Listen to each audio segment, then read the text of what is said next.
Swimming is on Monday between 1:15 and 2:15 p.m. at Medina Leisure Centre, Newport. The cost is £6 plus transport. We have the whole use of the pool and you can enjoy lane swimming or just gentle relaxation in the water. Wight Sense is holding their first coffee morning for hearing loss members at the Old Smithy, Godshill, between 10:30 and 12 p.m. This will happen on the second Monday of the month across the island. Yoga is on Tuesday at Millbrook House between 1:45 and 2:45 p.m. The cost is £4 and includes refreshments. All is welcome. Our weekly coffee and chat is on Wednesday at Millbrook House between 10 a.m. and 11:30 a.m. The cost is £2, which includes coffee and cake. Staff are always on hand to help with any inquiries and equipment will be available to try out.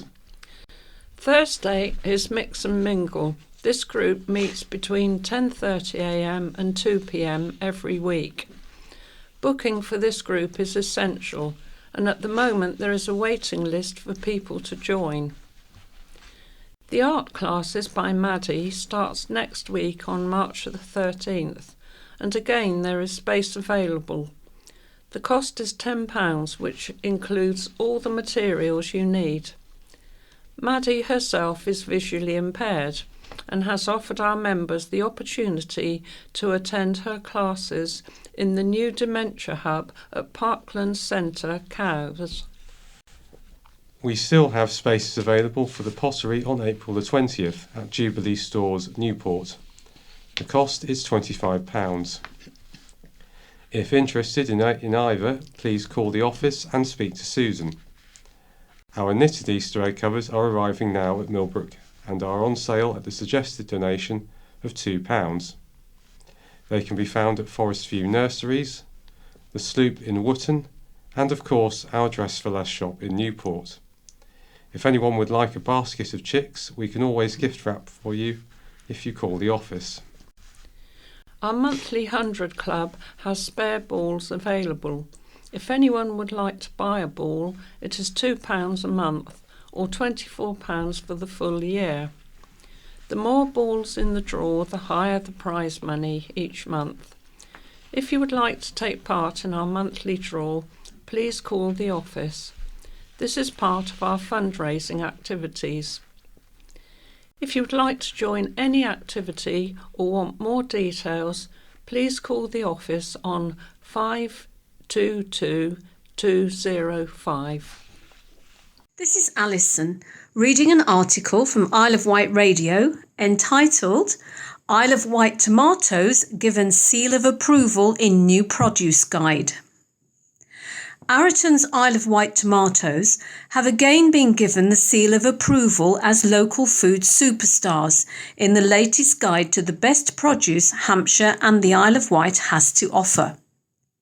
The passionate producers, known for their award-winning tomatoes, are among 350 Hampshire and Island food, drink and craft heroes to be included in the Hampshire Fair Local Produce Guide 2024.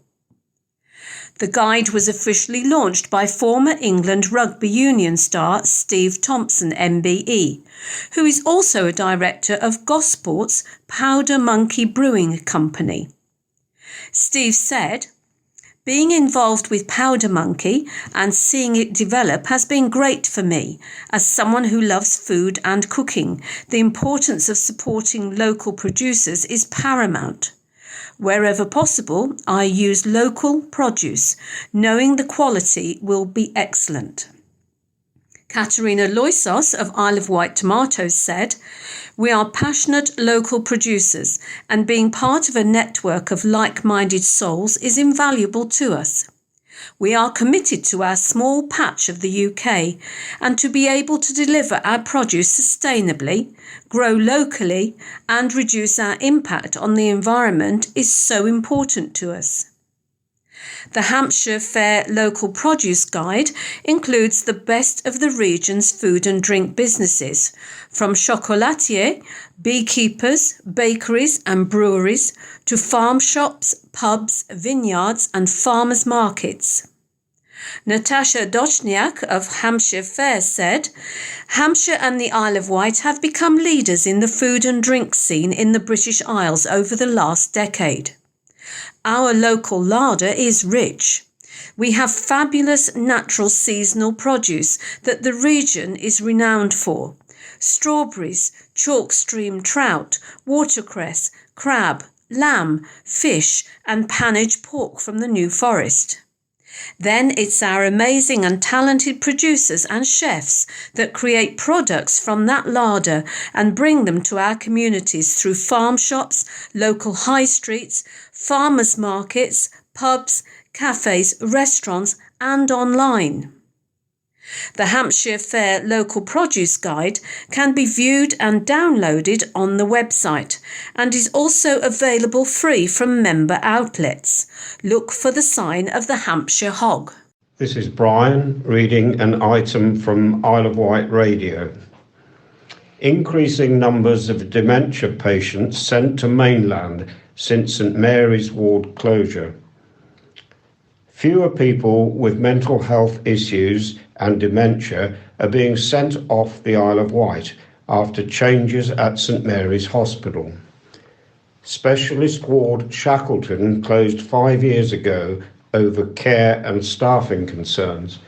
Since then, island patients with specific needs have been sent to specialist beds on the mainland away from their families.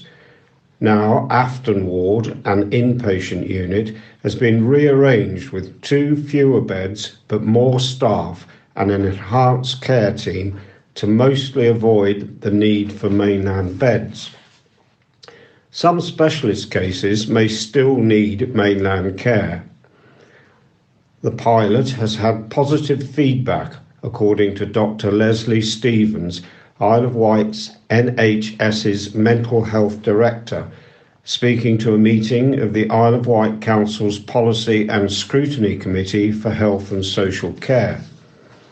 She said a very negative experience had been minimised and said the dementia outreach team is an incredible success story, significantly reducing the length of stay for those patients who do need to be admitted.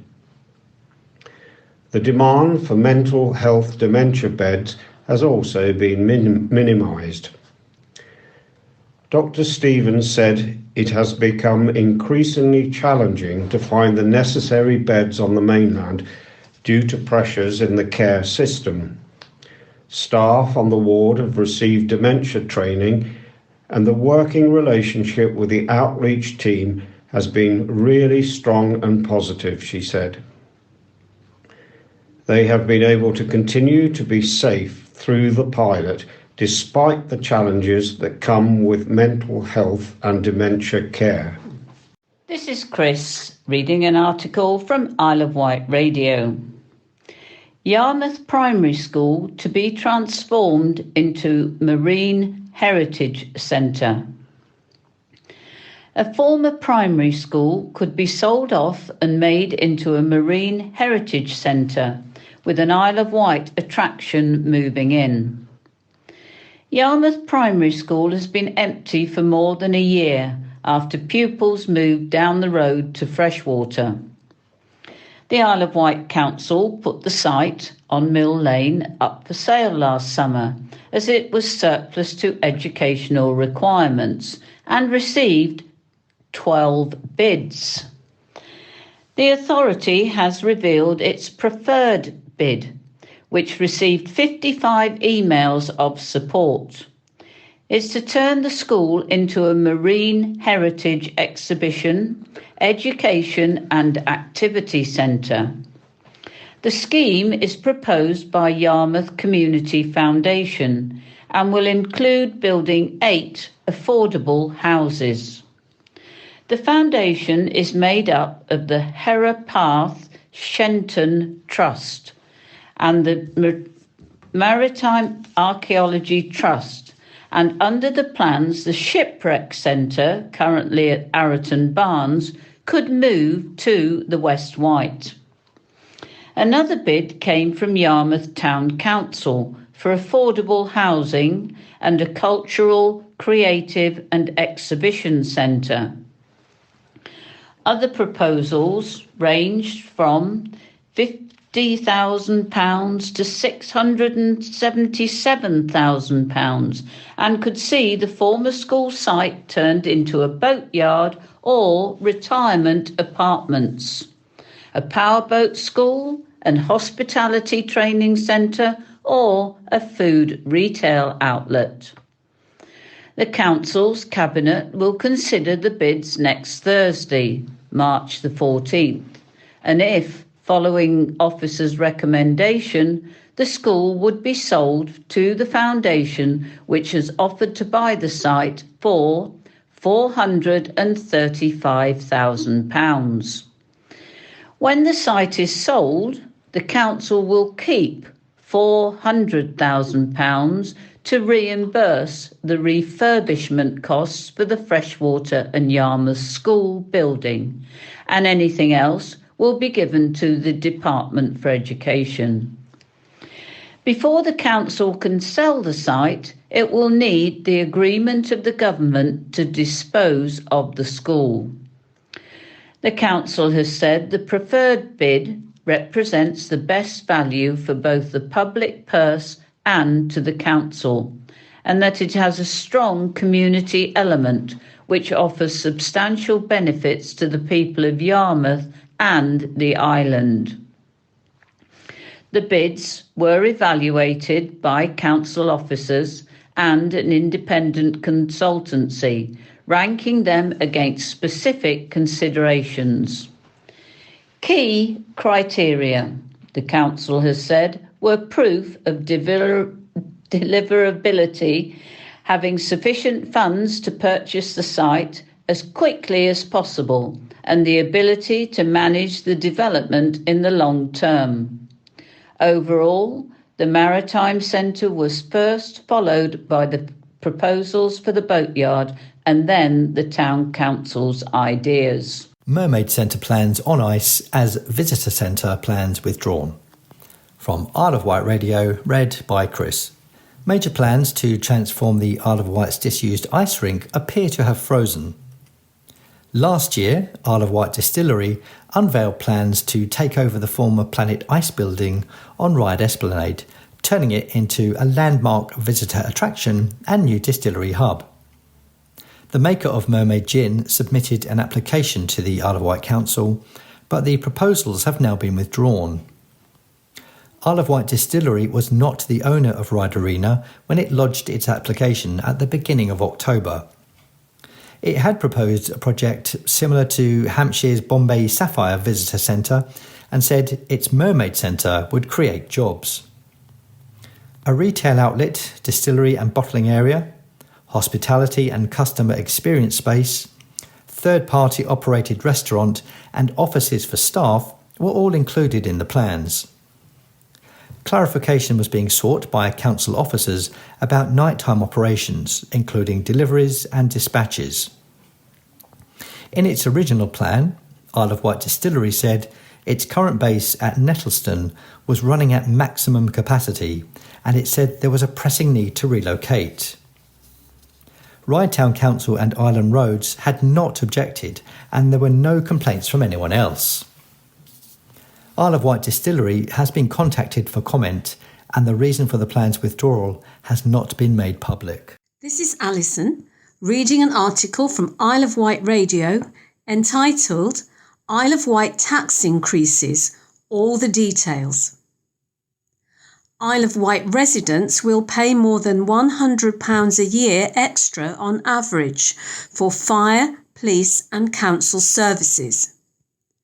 Overall, tax bills will rise by 4.8% compared to last year for the combined services of the Isle of Wight Council, Hampshire and Isle of Wight Fire and Rescue Authority, and the Hampshire and Isle of Wight Police and Crime Commissioner. It comes as both the Council and Fire Service approved their budgets for 2024-25 earlier this week. The charges will come into force from April. A Band D taxpayer last year paid £2,149.50 combined for the three services, but will now pay £2,252.60. Residents will also be charged depending on how much their local town, parish and community council is asking for. The final precept amounts have yet to be finalised for all 33 smaller councils, but last year ranged from an additional £18.48 to £218.43. Here's how much you will pay for the services depending on your council tax banding. Isle of Wight Council.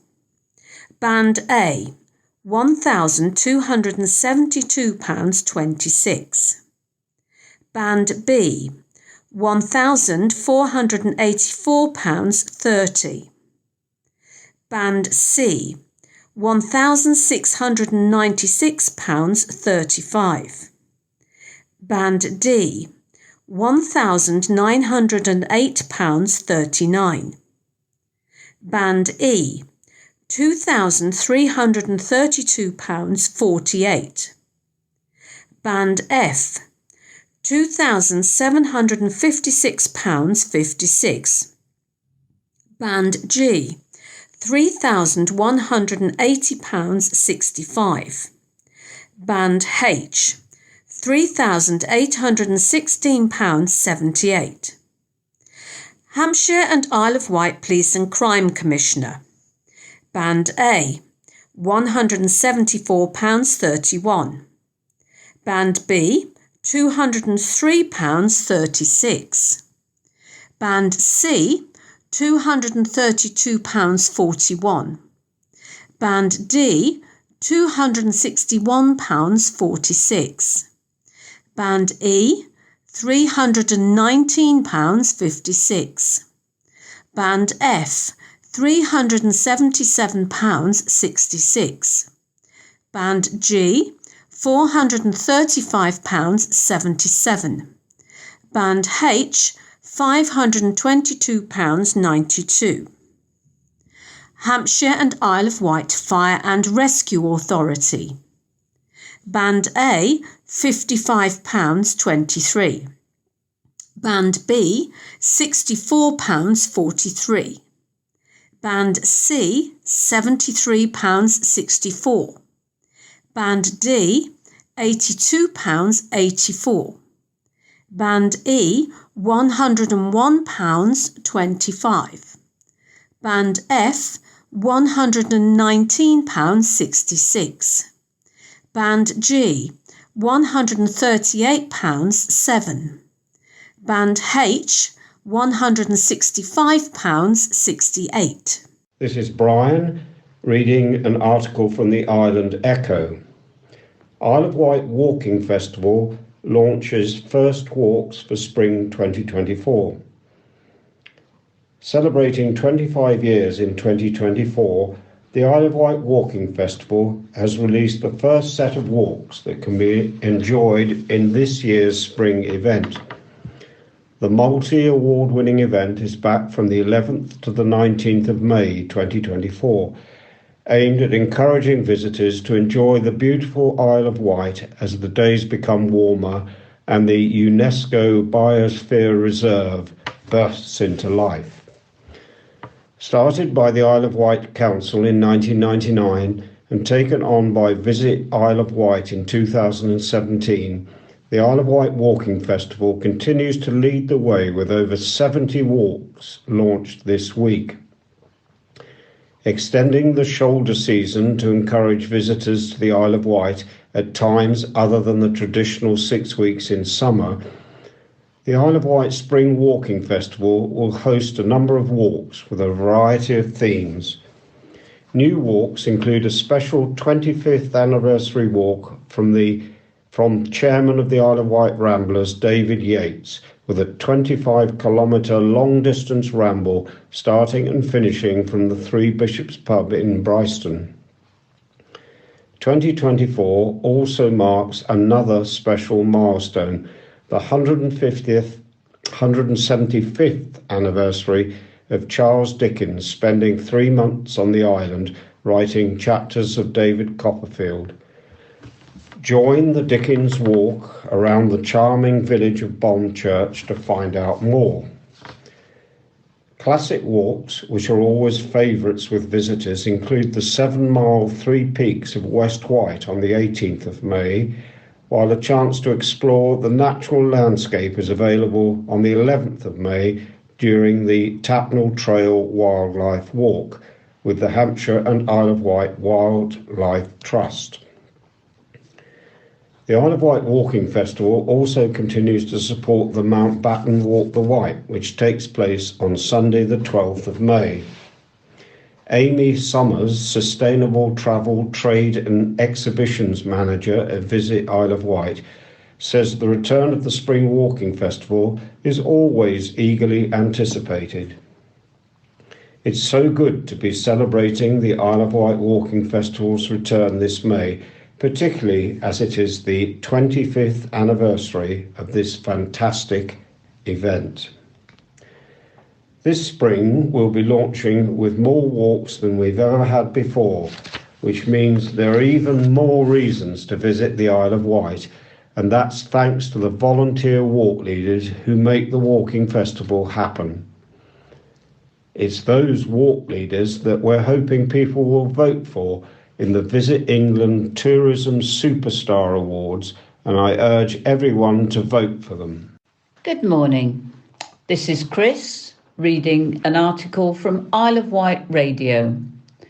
Plans for new coroner's court to serve Isle of Wight. Plans for a new coroner's court for the Isle of Wight have been announced by the council. The move aims to ensure bereaved families have their loved ones' inquests heard at the earliest opportunity. The Isle of Wight Council plans to redevelop the first floor of its offices at Sea Close to provide much needed and long overdue coroner's court facilities to hear inquests concerning deaths that occurred on the island. Currently, the coroner's service has to rely on facilities at the Isle of Wight Law Courts in Quay Street, Newport. Although the court service are supportive, their priority is criminal cases.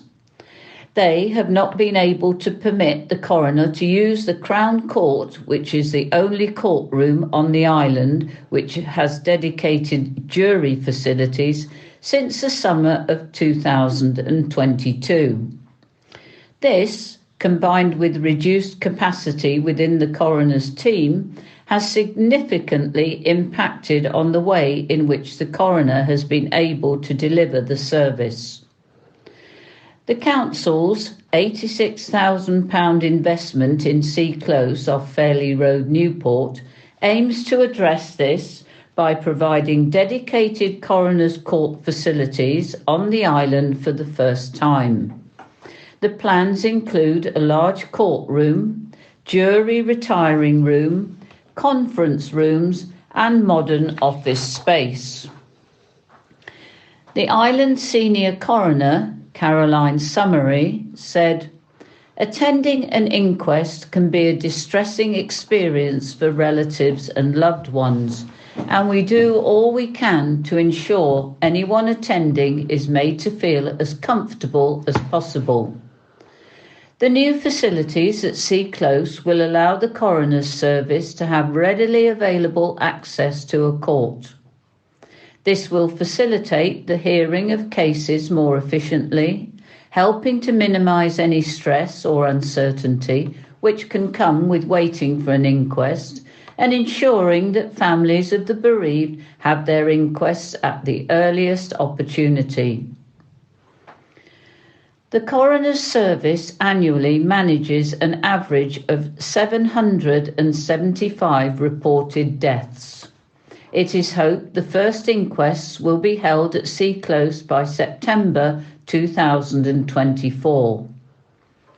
Councillor Karen Lucioni, Cabinet Member for the Bereavement Services, added, "The Coroner's Service is used at a hugely difficult and emotional period in an individual's life, and this renovation will be done with this in mind, to make the inquest and bereavement process as easy and as positive as is possible. We are keen to assist the senior coroner in processing her caseload, and having a courtroom which she can use can only have a positive benefit for families and in delivering an effective service. When not being used as a courtroom, the room will provide a much multifunctional room for the delivery of the council's other services." Folly Reach development goes on the market for undisclosed sum. From the Island Echo, read by Chris. The former SARO Works in Whippingham, which has planning permission for 99 homes, hotel and business units, has gone on the open market, described as one of the highest value locations on the island. It was in 2014 that planning permission was sought for 82 houses, 17 apartments, a 60-bedroom hotel and 14 business units to be built on land off Folly Lane, with permission finally granted for the scheme on the banks of the River Medina in November 2016. Prior to this, the site was earmarked to become a factory for a lavatory parts company. In 2021, Island Echo reported that the company behind the major Folly Reach plans, Jersey-based Ferrier Investments Limited, intended to start marking out a new road from Beatrice Avenue. By doing so, they kept the planning permission alive by ensuring that work commenced within a 3-year period. Now, some 10 years after the initial planning application was submitted, Bray Fox Smith Living has brought the 35-acre Folly Reach development to market. In recent months, the brownfield site has been partially cleared and made ready for commencement. Contractors have removed asbestos from the former Saunders Row buildings. Island Echo understands that initial interest has been shown in the site, which boasts the ability to transport materials from the mainland by boat. Potential water taxi links from a dock to Newport or Cowes have been mentioned too. Offers are being sought for the whole or in separate lots via negotiation, with a price on application. For more information, visit brayfoxsmith.com. This is Alison, reading an article from Isle of Wight Radio entitled "Islanders Invited to an Armed Forces Open Day at St Mary's Hospital." The Isle of Wight NHS Trust is holding an open day next Tuesday, the 12th of March, for Armed Forces reservists and anyone who is interested in joining the Cadet Force adult volunteers. On the day, representatives from Army, Navy and RAF reservists will be on hand to talk about what it's like to work as a reservist and the benefits they can bring to employers. Steve Parker, Medical Director and the Trust's Veterans Clinical Champion, has said, "As a veteran-aware accredited organisation, we are delighted to be hosting this event, where we will be joined by a range of representatives from across the armed forces. It is a great opportunity for veterans, members of the public and staff to come along and find out firsthand all about the life of reservists and cadets." Representatives from the island's Army, Sea and RAF cadets will also be at the event to share more about how people can join them. There will also be a helicopter simulator for those people who are brave enough to give it a try. The event is taking place on Tuesday the 12th of March 2024 from 10 o'clock in the morning to 2 o'clock in the afternoon in the conference room at St Mary's Hospital in the main hospital building near the restaurant. If you are interested in attending the event or want to find out more, email iowveterans@nhs.net. Good morning, this is Brian reading an article from the Island Echo. Community representatives sought as part of new steps in Bay Place Plan. The Bay Area Town and Parish Councils of Sandown, Shanklin and Lake, in partnership with the Isle of Wight Council, are looking for community representatives for the next wave of activities to be delivered within the scope of the Bay Place Plan. The councils are appealing for community champions who want to help start implementing some of the ideas expressed in the plan, and to bring and develop new ideas that fit within the scope of the plan.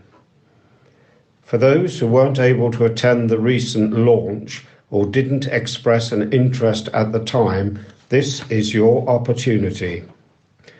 This is a call out for volunteers for the steering group and special interest project groups, and a mailing list for anyone who wants to stay up to date on the progress will be formulated.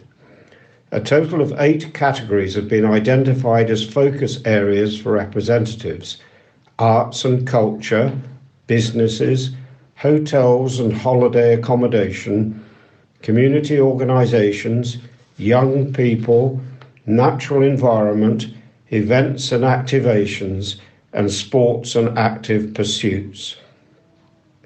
A representative from each of these categories will join delegates from the Isle of Wight Council, Shanklin, Lake Parish and Sandown Town and Parish Councils to form the steering group for the delivery of the plan. Councillors from Shanklin, Lake and Sandown Town and Parish Councils have said, "We want to thank everyone who attended the launch event for the Bay Place Plan and for those who expressed an interest in getting more involved. This is a further call for action for committed individuals to bring their expertise and knowledge to bear in shaping the future of our communities in the Bay." Councillor Julie Jones-Evans, Cabinet Member for Economy, Regeneration, Culture and Leisure, says, "This is a brilliant opportunity for local people to guide the delivery of the Bay Place Plan, and I would encourage anyone from the named sectors to get involved. Plans are only worth something if they become alive, and continuing the local input is essential in making this happen. In order to establish a sense of communal pride, ownership and belonging in the plan going forward, a competition for naming the initiative is being launched. Islanders are being invited to submit their ideas for the initiative through the lens of community development and prosperity. Entries can be submitted until the 19th of March 2024 via Bay Area Place Plan at iow.gov.uk. This is Chris reading an article from the Island Echo. Island volunteers needed this spring for 2024 Wildlife Survey. This spring, leading wildlife conservation charity People's Trust for Endangered Species, PTES, is calling for volunteers across the UK, including here on the Isle of Wight, to take part in its popular annual Living with Mammals survey, in a bid to track changes in our wildlife. Volunteers are needed to record sightings of any wild mammals they see each week in their gardens, local parks or other green spaces, such as allotments and churchyards. The results enable conservationists to better understand how our environment is changing, how these changes impact wild mammal populations which need the most help, and where conservation action is needed. Any sightings of mammals or the signs left behind, such as footprints or droppings, are recorded online. Free advice is available to help those new to wildlife surveying, with guides on how to identify different species and recognise telltale signs.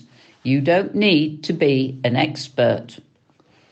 Any mammal, however, commonly seen, provides useful data.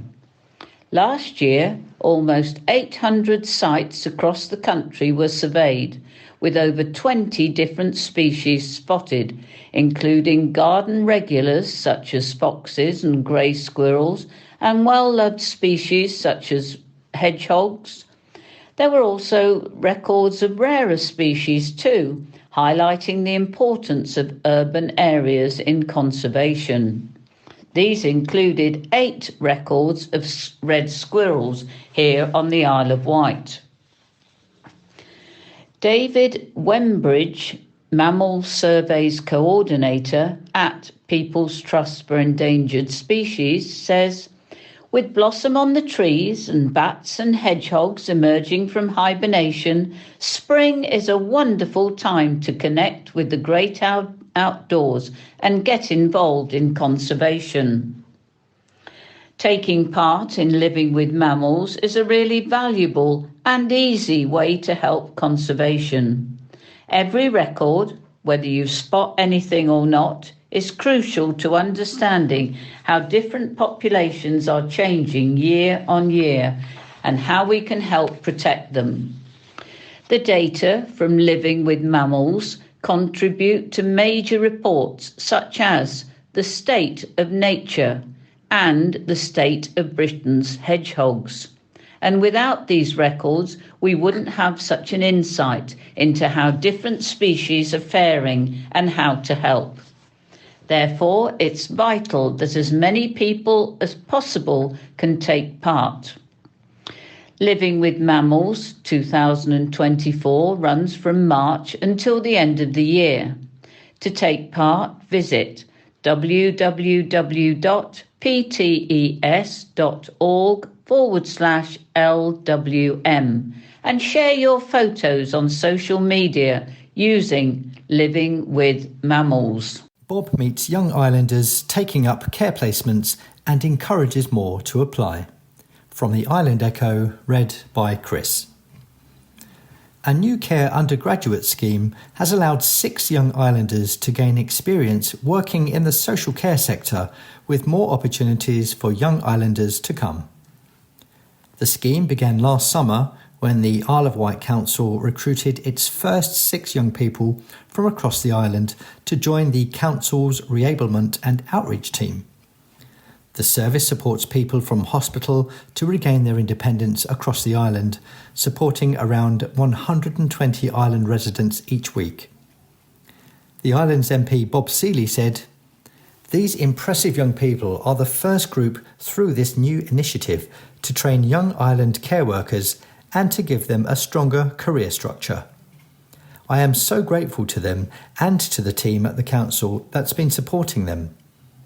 4 of the undergraduates are now onto their second placements in island-based learning disability care homes, Wight Care and the mental health social work team.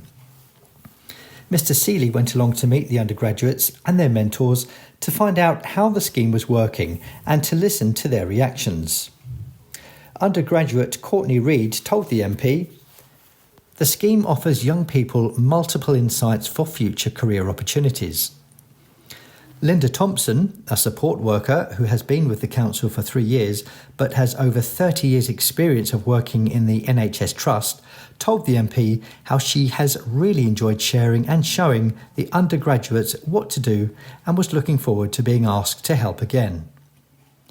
Mr. Seeley added, "This scheme is a great way to recruit people into care roles, but it's also giving job opportunities and experience to young islanders."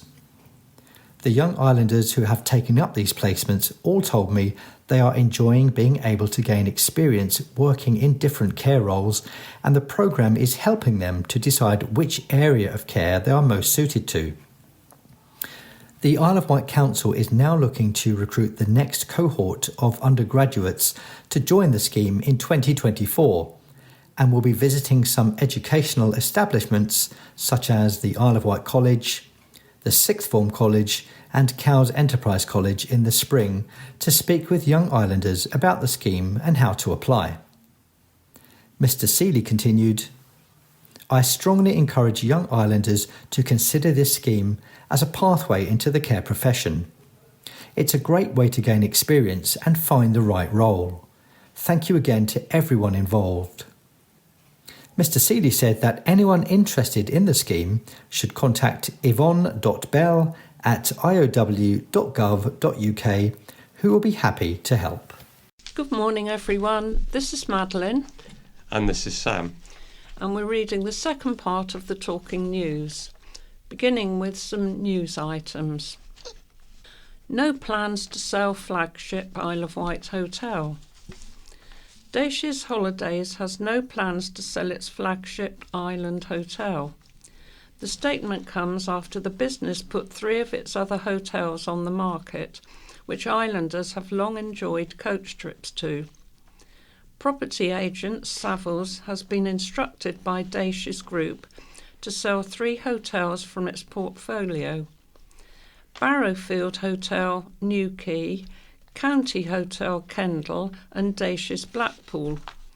The family-owned and operated coach holiday group Dacia's Holidays, which runs a single hotel on the Isle of Wight in Dacia's Hotel Shanklin, says the 3 sites are on the market to ensure the long-term sustainability and future growth of the business. Paul Harper, Commercial Director at Dacia's Holidays, said, "There are no plans for the Dacia's Hotel in Shanklin to be sold." Dacia's Hotel was the first hotel for the group purchased in 1979, and we're looking forward to continuing to provide great value, traditional holiday experiences for many decades to come from our flagship Isle of Wight hotel. The Barrowfield Hotel in New Quay, the County Hotel in Kendal and the Dacia's Blackpool Hotel are currently on the market. This is a planned and strategic move, which is part of a wider plan to ensure the long-term sustainability and future growth of our business. We are continually looking out for other suitable hotel acquisition opportunities in locations that we know our guests will enjoy and will complement the Dacia's family. Dacia's Hotel, one of the crown jewels in Dacia's Holidays' vast hospitality chain, is situated on Shanklin High Street. The original building dates back to the 18th century, when it was originally used as a coaching inn and even hosted Queen Victoria for a stay in room 31. The original building had been extended by 1907 to resemble the hotel as it stands today. Dacia's Hotel has won numerous TripAdvisor Traveller's Choice Awards over the years, 9 in a row, for consistently delivering positive experiences to travellers. The historic building now has 72 bedrooms, along with a bar and entertainment venue, and boasts large gardens and a sun terrace. After a church was told it could no longer be the base for Newport's food bank, a temporary home has been secured. For 12 years, the church on the roundabout at Coppins Bridge was one of 5 island centres. In February, concerns over its unsafe location for deliveries saw the food bank close. Temporarily, the service will be at Newport Parish Centre, Town Lane, on Fridays from 12:30pm to 2:30pm. Visitors' parking fee hike. While parking charges have been frozen for Isle of Wight residents, tourists are not so lucky. New figures show an all-island tourist permit will cost between 6 and 11% more from April, at least £10 a day. At an Isle of Wight Council meeting earlier this week, Leader Councillor Phil Jordan described the increase as modest and confirmed other parking charges would not rise. The permit can range in length from 2 days to 2 weeks for cars, and for either 4 or 7 days for coaches and oversized vehicles. It allows visitors, including islanders, if they wish to buy one, to park for 24 hours in most council-owned pay and display car parks.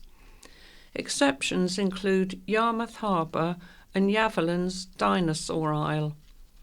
Here's how much costs will rise by. Cars, 2-day permit, from £18.75 to £20. 3-day permit, from £27 to £30. 4-day permit, £37.50 to £40. 7-day permit, £65.65 to £70. 14-day permit, £131.25 to £140. Oversized vehicles, 4-day permit, £72.80 to £83.20. 7-day permit, £127.40 to £145.60. The permit can only be purchased via the Pay by Phone app. 5 arrests in police shoplifter swoop. Of 5 people arrested following a report of shoplifting at a club in Ruckley, 1 person has been charged and 1 was released with no further action. Hampshire and Isle of Wight Constabulary was called to the shop on Main Road on Tuesday, March the 5th, at around 4 p.m. Maddie Allen Wiltshire, 20, of Godric Road, Newport, has been charged with theft and was bailed to appear before magistrates on March the 26th. A 16-year-old from Ruckley, detained on suspicion of theft, has been bailed until June the 5th. A 21-year-old woman from Ryde was arrested on suspicion of theft and of failing to comply with a community protection notice, and has been released under investigation while inquiries continue. A 24-year-old man from Dorking, Surrey, was detained on suspicion of handling stolen goods and has been released under investigation while inquiries continue. A 21-year-old Newport woman, arrested on suspicion of theft, has been released and will face no further action. Anger at update on opening. The future of Leeson Road following a landslide in December 2023 was revealed at a public meeting in Ventnor last Thursday, and the general mood of attendees was not happy. Leeson Road, which connects Shanklin to Bonchurch and Ventnor, was closed on December the 10th due to a major landslide. Following the landslide, the Isle of Wight Council commissioned an independent investigation and risk assessment of the area, with Island Roads launching its own parallel study on the feasibility of opening part of or all of the road. At a public meeting held at Ventnor's St Catherine's Church, attendees discovered that Leeson Road will not reopen any time soon for vehicles, cyclists or pedestrians, as further monitoring is required, despite the road not being directly affected in its current integrity and the road surface not moving. Natasha Dix, the Council's Service Director for Waste, Environment and Planning, said the 2023 landslide was the most significant ever seen on the island, more so than previous slips in 1994 and 2001. Around 16 hectares of land has been displaced, with 14 million cubic metres of materials lost. Independent analysis by surveyors Jacobs has discovered there is a short-term risk of further smaller collapses around the fringe of the landslide. Jacob suggested a 20-metre safety buffer zone should be put in place, and the council has agreed. Island Road said additional monitoring equipment will be installed and configured this month. A question was raised suggesting authorities are being overly cautious by not allowing at least cyclists and pedestrians through. A spokesperson replied that the road remaining closed eliminates the risk, but admitted it could be possibly overcautious. Island MP Bob Seeley said at the meeting he is very sympathetic towards residents. He said Leeson Road being closed increases the risk of further damage to roads in Wroxall and Upper Ventnor, including the Graben. The next meeting to update residents will be held at the end of April. New group to step up fight over closed road. Neglected residents of Leeson Road, Ventnor, businesses and wider traffic issues affecting other towns and villages since the Bond Church landslide are being tackled by a new community group. A new residents group is to be formed to better help those impacted by the closure of the main through road from Shanklin to Ventnor and the knock-on impact on surrounding areas. Leading the charge is David Grucock, a Ventnor resident who is the former chair of the Isle of Wight tourist industry and a former president of the Isle of Wight Chamber of Commerce. He is compiling a list of names of interested members and will be setting up a small working party consisting of representatives from different areas and those with different interests. One of his main aims is to be the conduit in keeping those affected informed about what is going on. David wants to be able to open communication between residents, Island Road and the Isle of Wight Council. He said, "We want to know when the road will reopen and what the criteria is for it doing so. We need to know as soon as possible when it is hoped to open to pedestrians and cyclists, then light traffic and then full traffic. The road closure doesn't just affect Leeson Road residents, or even those in Bonchurch and Ventnor. The impact can be felt in Whitwell, Wroxall, St Lawrence and Upper Ventnor and beyond, and we will represent each of these places," David explained. It also impacts Shanklin, especially the old village. There will be a manifesto of sorts, a small working party and then a plan of action. Recently elected Ventnor councillor Ed Blake met with a group on Leeson Road. He wants extra monitoring to be installed as soon as possible. There is already equipment in place, but more is needed to specifically detect movement, if any, on the road. He said the impact of the closure on Ventnor businesses is of huge concern. The town has had 4 years of difficulty after COVID-19 and road closures due to building projects. Leeson Road is the final straw for Ventnor that could break the camel's back. I am very concerned about businesses. Referring to last week's public meeting, Councillor Blake said, "I heard lots of wants and shoulds, but we need certainties." Barry Bolton of Leeson Road raised the issue of the lack of buses. He said, "Some of us are geriatrics and we are completely cut off. We have to get off at Trinity Church in Ventnor and walk back up the hill." Mr Grucock said buses and the availability of the number 31 minibus was one of the first things the group would look at. Jill Bizzozzi of the Bonchurch Inn is worried about the impact on her business towards Easter, with additional plans to close Bonchurch Shoot. Angie Davies of Bonchurch said her main concern was that walkers and cyclists can't get through and signs and online maps don't make that clear. She said instead of turning back, those who attempt it are risking alternatives, such as the perilous new cliff edge. Cyclist Sanna Dean said she used to cycle from Knighton to Shanklin. Visibility along Leeson Road and Cowleys is good, she said, but feels Wroxall is nowhere near as safe. To join or be put on the mailing list, email davidgrucock@yahoo.co.uk. Isle of Wight crew help battle huge blaze. Isle of Wight based Southampton Football Club fans were left disappointed when their club's game against Preston was postponed on Wednesday due to a huge fire close to the club's home ground.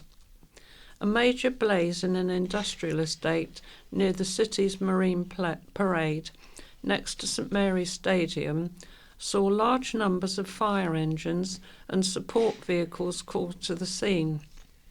Flames swept through industrial units just yards away from the ground, and the resulting thick black plumes of smoke could be seen from the island. 5 buildings were threatened and a number were completely destroyed. Hampshire and Isle of Wight Fire and Rescue was called out just after 1 p.m, but the incident was serious enough to force the evening football game's kick-off to be rescheduled. Local residents were advised to keep windows and doors closed due to the amount of smoke, and some roads also had to be closed. Over 100 personnel were at the scene, and firefighters from Ryde were among those involved in the incident when an island-based team was asked to cross the Solent to provide backup cover for their Hampshire colleagues. Slow going for Ventnor Seafront Walkway. A seafront walkway, due to reopen today, Friday, has been met with delays.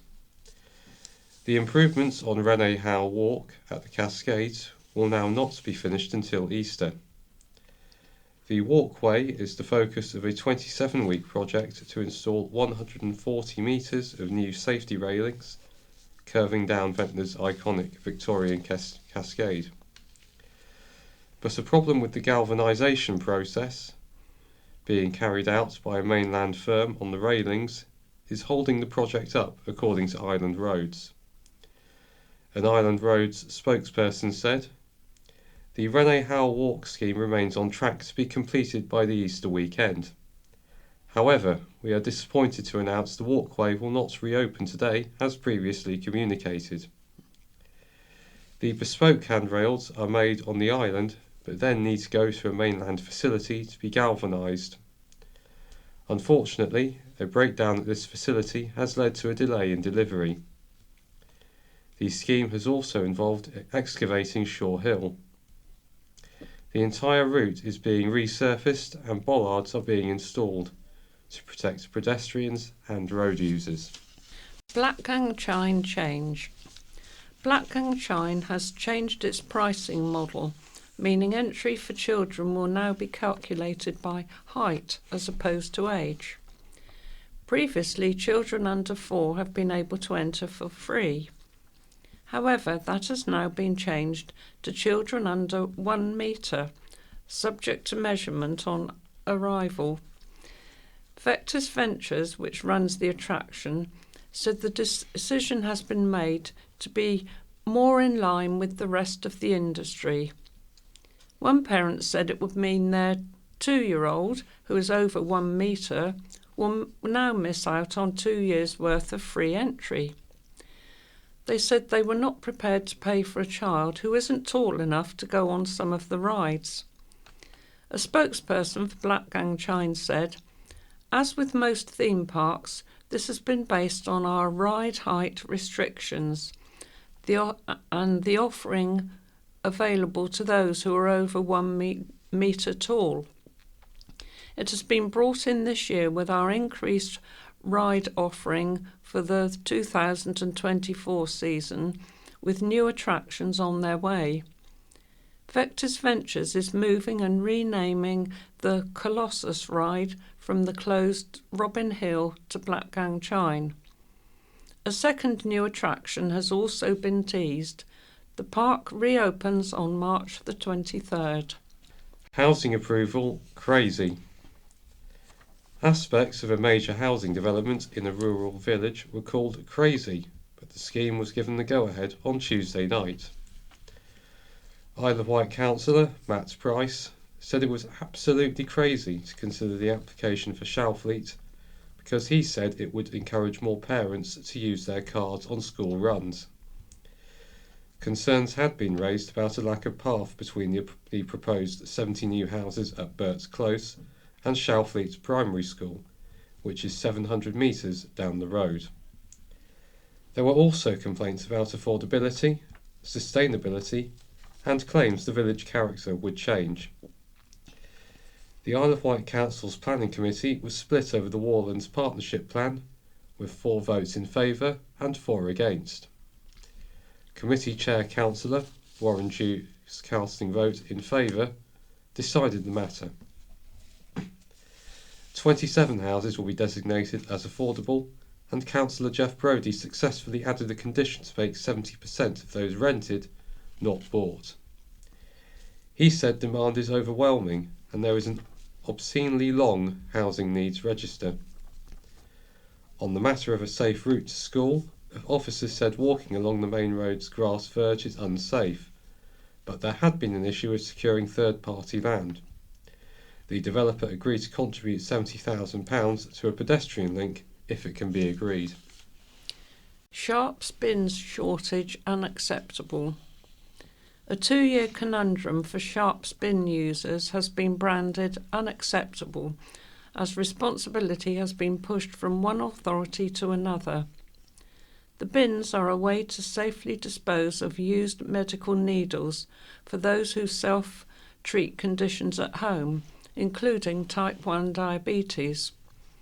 However, bulky medical equipment is filling up small 1-litre bins quickly, and patients are finding the larger 5-litre bins are hard to come by. The problem has seen some patients wrapping up their used needles and putting them in the domestic waste, as there are also insufficient supplies of 1-litre bins. Concerns were raised at the Monday's meeting of the Isle of Wight Council's Policy and Scrutiny Committee for Health and Social Care by Richard Knowles, who said, so as not to overload the Sharps bin, he has been using screwdrivers and pliers on his wife's medical equipment to separate the Sharps from the rest of the waste.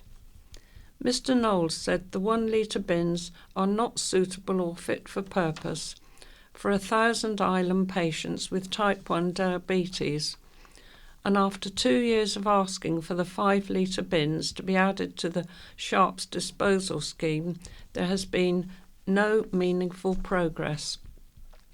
He said residents were struggling to get sufficient numbers of 1-litre bins required to safely store and dispose of the larger medical Sharps, and that his wife needs a new 1-litre box every 10 days. Once a bin is full, islanders can take them to their local pharmacies, where they are disposed of correctly. It is the Isle of Wight Council's responsibility to then dispose of the Sharps, says Hampshire and Isle of Wight Integrated Care Board. But Councillor Debbie Andre, the Council's Adult Social Care, said she would look at where the responsibility lies. The 2 authorities have been in talks for more than 2 years over whose responsibility it is. Councillor Michael Lilly, chair of the committee, said the situation was unacceptable, while Councillor John Nicholson, vice chair, said it gives little confidence to the ability of health partners if we cannot get something as simple, essential and as basic as Sharps bins collected. Train times halved on Island Line. Island Line is running to a reduced timetable, with 1 train per hour as opposed to its normal 2, on and off until May. A normal timetable will operate during Easter and on the early May bank holiday, as well as during the summer holidays, however. Island Line will be hourly until March the 23rd, and also between April the 15th until May the 3rd, and from May the 12th until May the 23rd. A full service will run from March the 24th until April the 14th, from May the 4th until May the 11th, and from May the 24th until September the 7th. 5 Class 484 trains are undergoing additional maintenance at South Western Railway's SWR Ryde Train Care Depot. SWR says running hourly will allow more train availability for busier times. There will also be a 5-day closure from today, Friday, to Tuesday for maintenance and improvements. Buses will replace trains. Queen's Nurses Awards for Outstanding Community Care. 4 Isle of Wight community nurses have been honoured with the prestigious title of Queen's Nurse by the Queen's Nursing Institute, the QNI. The Queen's Nurse title is not an award for past service or a qualification. It is a formal recognition that nurses are part of a professional network committed to delivering and leading outstanding care in the community. The honoured community nurses are Quality Matron Charlotte Bexon Stone, North East District Nurse Team Lead Jackie Ballock, Parkinson's Nurse Specialist Peter Scholes, and Respiratory Nurse Specialist Sarah Kearney. The achievement means that the Isle of Wight NHS Trust now has a total of 18 nurses who have received the Queen's Nurse title. Charlotte said, "Receiving the Queen's Nurse title is not only an honour but a privilege, and something of which I am incredibly proud. I look forward to networking with like-minded individuals, sharing experiences and enhancing the lives of patients in our island community." Jackie said, "I am delighted and honoured. It's a great privilege, and I'm looking forward to networking with others across the country to share experiences and to support each other." Objectors not sold on new signs. New signs will be added to a seaside bowling alley, but this has led to fears it would remove the historic identity of the building. The pavilion on Ryde Esplanade has been a bowling alley for more than 30 years, and in recent years became Ryde Super Bowl. Before that, however, the Grade 2 listed building, built in the 1920s, was the Eastern Esplanade Pavilion Theatre and hosted many grand occasions. Now, new plans will see signs saying Pavilion removed from the building and replaced by Super Bowl's red letter branding. The Isle of Wight Council agreed the plans last week, but objections were made against them. Ryde Town Council said removing the existing signage with its well-known font style would not be in keeping with the building's Grade 2 listed heritage. A member of Historic Ryde Society also said taking down the signs would remove the historic identity of the building. They did not object to adding more signs, but would like to keep the ones for the pavilion. The pavilion was refurbished in the early 1990s to stop it from being knocked down. Instead, it was turned into an entertainment centre for the seafront, complete with a nightclub. A plaque marking its refurbishment was unveiled by former Prime Minister Margaret Thatcher in March 1992, while she was on the general election campaign trail. In planning documents, agents on behalf of Super Bowl said the new signs would selectively revitalise the appearance of the building while making the best use of branded signage. They also said the impact of the work would be minimal and considerate and would result in a fresh and vibrant appearance in line with the Super Bowl branding. Planning officers at the Isle of Wight Council said signage has varied on the building over the years and currently does not reflect the corporate identity and use of the building. The officers had no concerns about the impact of the new signs on the building and said they would not impact the integrity of the building as a whole. 2 rescued after cliff fall. 2 people were rescued by emergency crews following a cliff fall in Topland. It led to islanders being warned to avoid an area of the promenade. On Thursday, February the 22nd, tons of rock and soil collapsed on the sea wall and beach north of Totland Pier.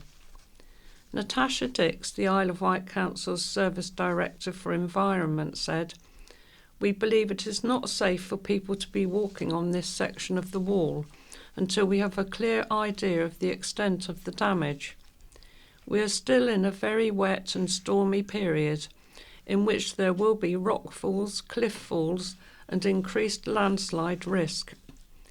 At around 3:30 p.m, 2 people were rescued after their route was blocked by the collapse. Rescue teams from Needles and Ventnor Yarmouth, RNL lifeboat and the Coast Guard helicopter from Lyon Solent were all sent to the area. The pair were checked over by the ambulance service and were able to make their own way home. The path has now been closed, and County Hall is advising walkers to observe the barriers and signs.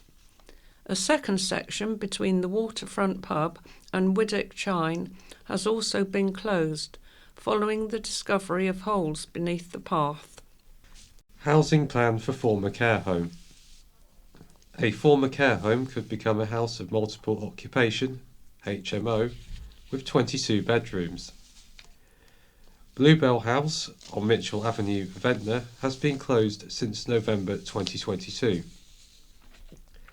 Gail Falloon Phillips, director of In Safe Hands Home Care, which operated Bluebell House, said the building is not fit for purpose as a care home due to an untenable situation with a shortage of care personnel and a lack of funding.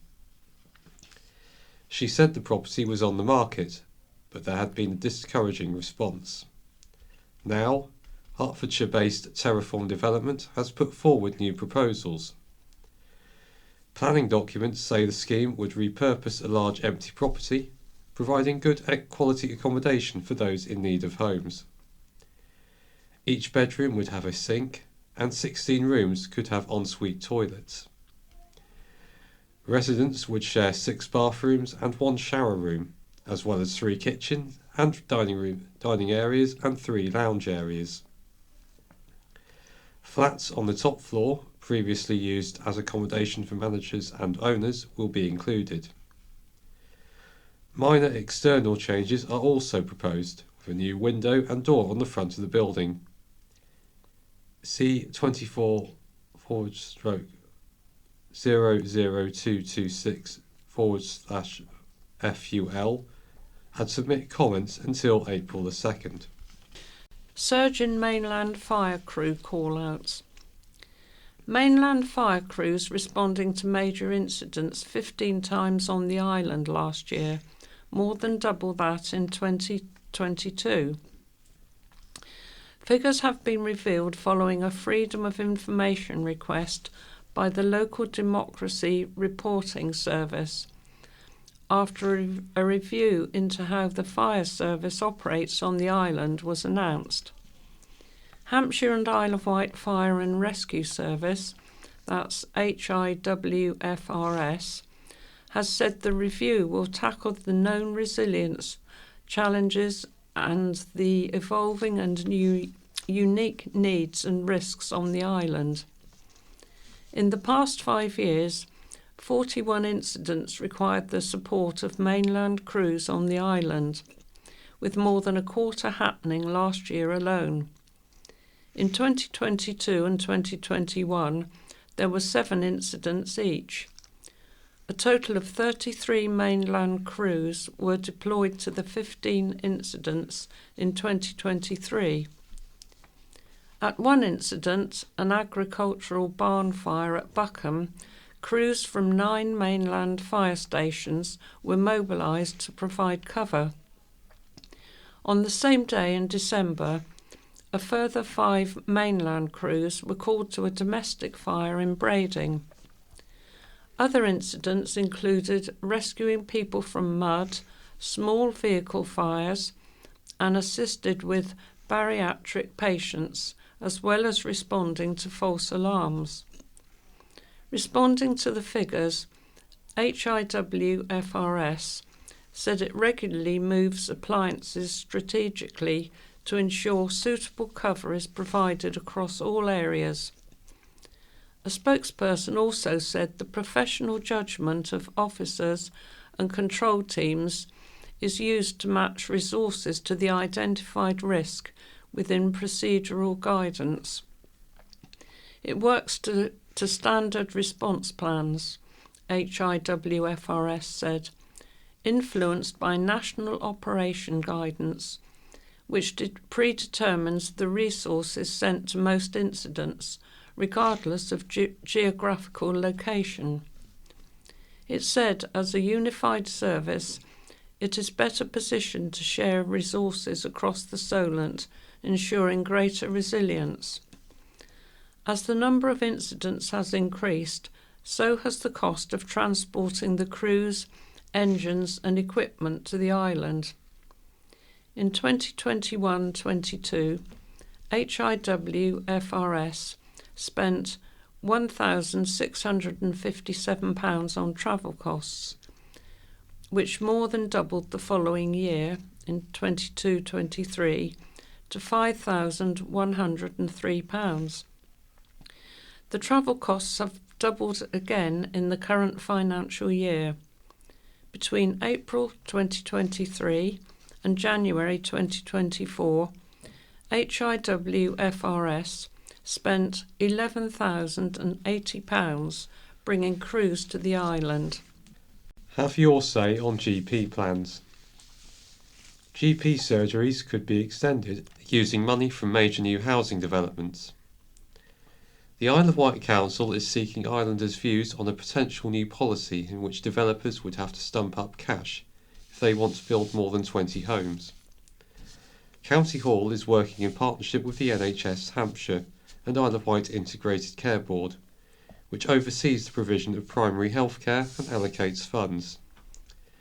The money would go to alleviate future capacity problems in areas where residents are moving into the new developments. It would be spent improving buildings for health services and other facilities. The proposal is part of a planning document being drafted by officers at County Hall and could be approved later this year. To work out how much developers would pay, a calculation will take into account the length of existing patient lists, the capacity of current facilities, and the cost of building new premises.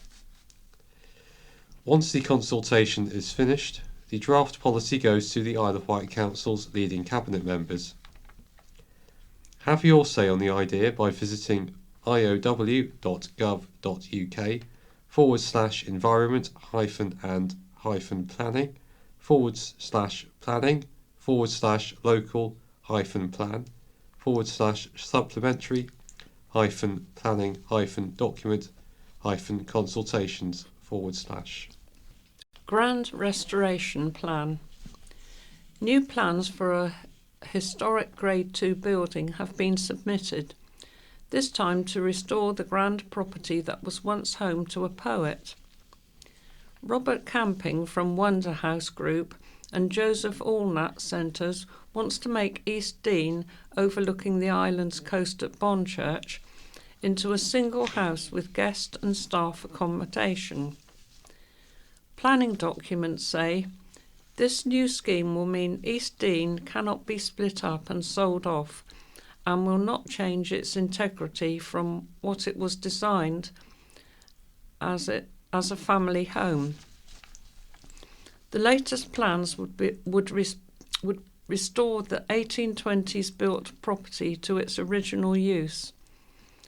The Grand Estate was previously the home of Victorian poet Algernon Charles Swinburne and also of MP John Snowdon Henry. In more recent times, it has been a wedding venue, hotel, youth activity centre and school. During COVID-19, the building stood empty. Proposals to turn the estate into a boutique wellbeing hotel, apart hotel and flats there have all faltered.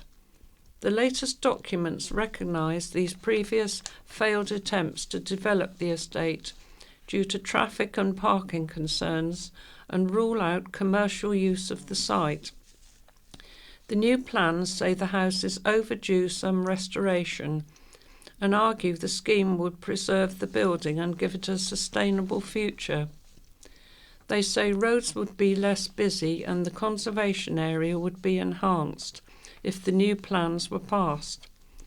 There would be no external alterations, and internal refurbishment would be sensitive and sympathetic, retaining existing finishes and keeping the current layout intact.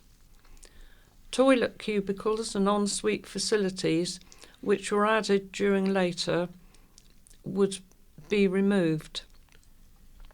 You can view the plans 23/02196/FUL in capitals and 23/02197/LBC in capitals on the Isle of Wight Council's planning register. Comments can be submitted until April the 2nd. Ventnor Town Council and Historic England are among those who have objected to previous proposals for East Dean, saying the building should be preserved for prosperity. Helicopter scrambled. Emergency crews were called to a medical incident on St Boniface Down, Ventnor. Solent Coast Guard's helicopter was scrambled from Lee on the Solent at around 3 p.m. on Saturday, March the 2nd. Bembridge and Ventnor Coast Guard rescue teams also assisted. Photos of the incident were taken by Coast Guard rescue volunteers. A walker was transferred to a waiting ambulance and on to St Mary's Hospital in Newport. So we now have some Wight memories. 200 years of the RNLI. A special scroll holder and casket, both made on the island, took centre stage at the RNLI's 200th anniversary celebrations at Westminster Abbey on Monday. Other celebrations across the island included a special church service and youngsters invited to watch a lifeboat launch. Representatives from the 3 RNLI stations on the island, Cowes, Bembridge and Yarmouth, attended the ceremony in London. The scroll is part of a linking event which will take it across the UK, including Northern Ireland, between now and October, where it will be signed by volunteers from all RNLI stations. Glyn Ellis, Operations Manager of the RNLI Inshore Lifeboat Centre, that's the ILC, in East Cowes, explained, "The linking event scroll carry case was made by staff at the Inshore Lifeboat Centre. The project was led by Janine Groves, who decided to make one from scratch. The spindle heads were made by boat builder David Martin, using salvaged pine from an old flagpole which came from Ramsey, the first lifeboat station on the Isle of Man. Harvey Ellison, ILC apprentice, and Sam Ticehurst, ILC boat builder, between them, with help from other members, designed and built the carry case. It will return to the island on March the 21st, when it will be signed by the 3 RNLI station volunteers. His Royal Highness the Duke of Kent, RNLI President, was among 1,800 people attending the Thanksgiving service at 11:30 a.m. The same time the charity's founding papers were created 200 years ago. At the end of the service, the Duke added his signature to the scroll, which has also been signed by the Dean of Westminster and the Archbishop of Canterbury. A special service at Brook on Sunday saw the small church packed, organised by Edward Nicholson, chairman of the Back of the Wight branch. Special guests included the island's Lord's Lieutenant Susie Sheldon, who is also president of the RNLI Isle of Wight board, and High Sheriff Dawn Haig Thomas, former Lord Lieutenants Christopher Bland and Major General Sir Martin Wight, accompanied by Lady Wight, attended as did Nigel Atkinson, Lord Lieutenant of Hampshire, together with representatives of all 3 island stations and guilds. The service was led by the Reverend Jackie Moore, and Isle of Wight Archdeacon, the Venerable Steve Daughtry, preached the sermon.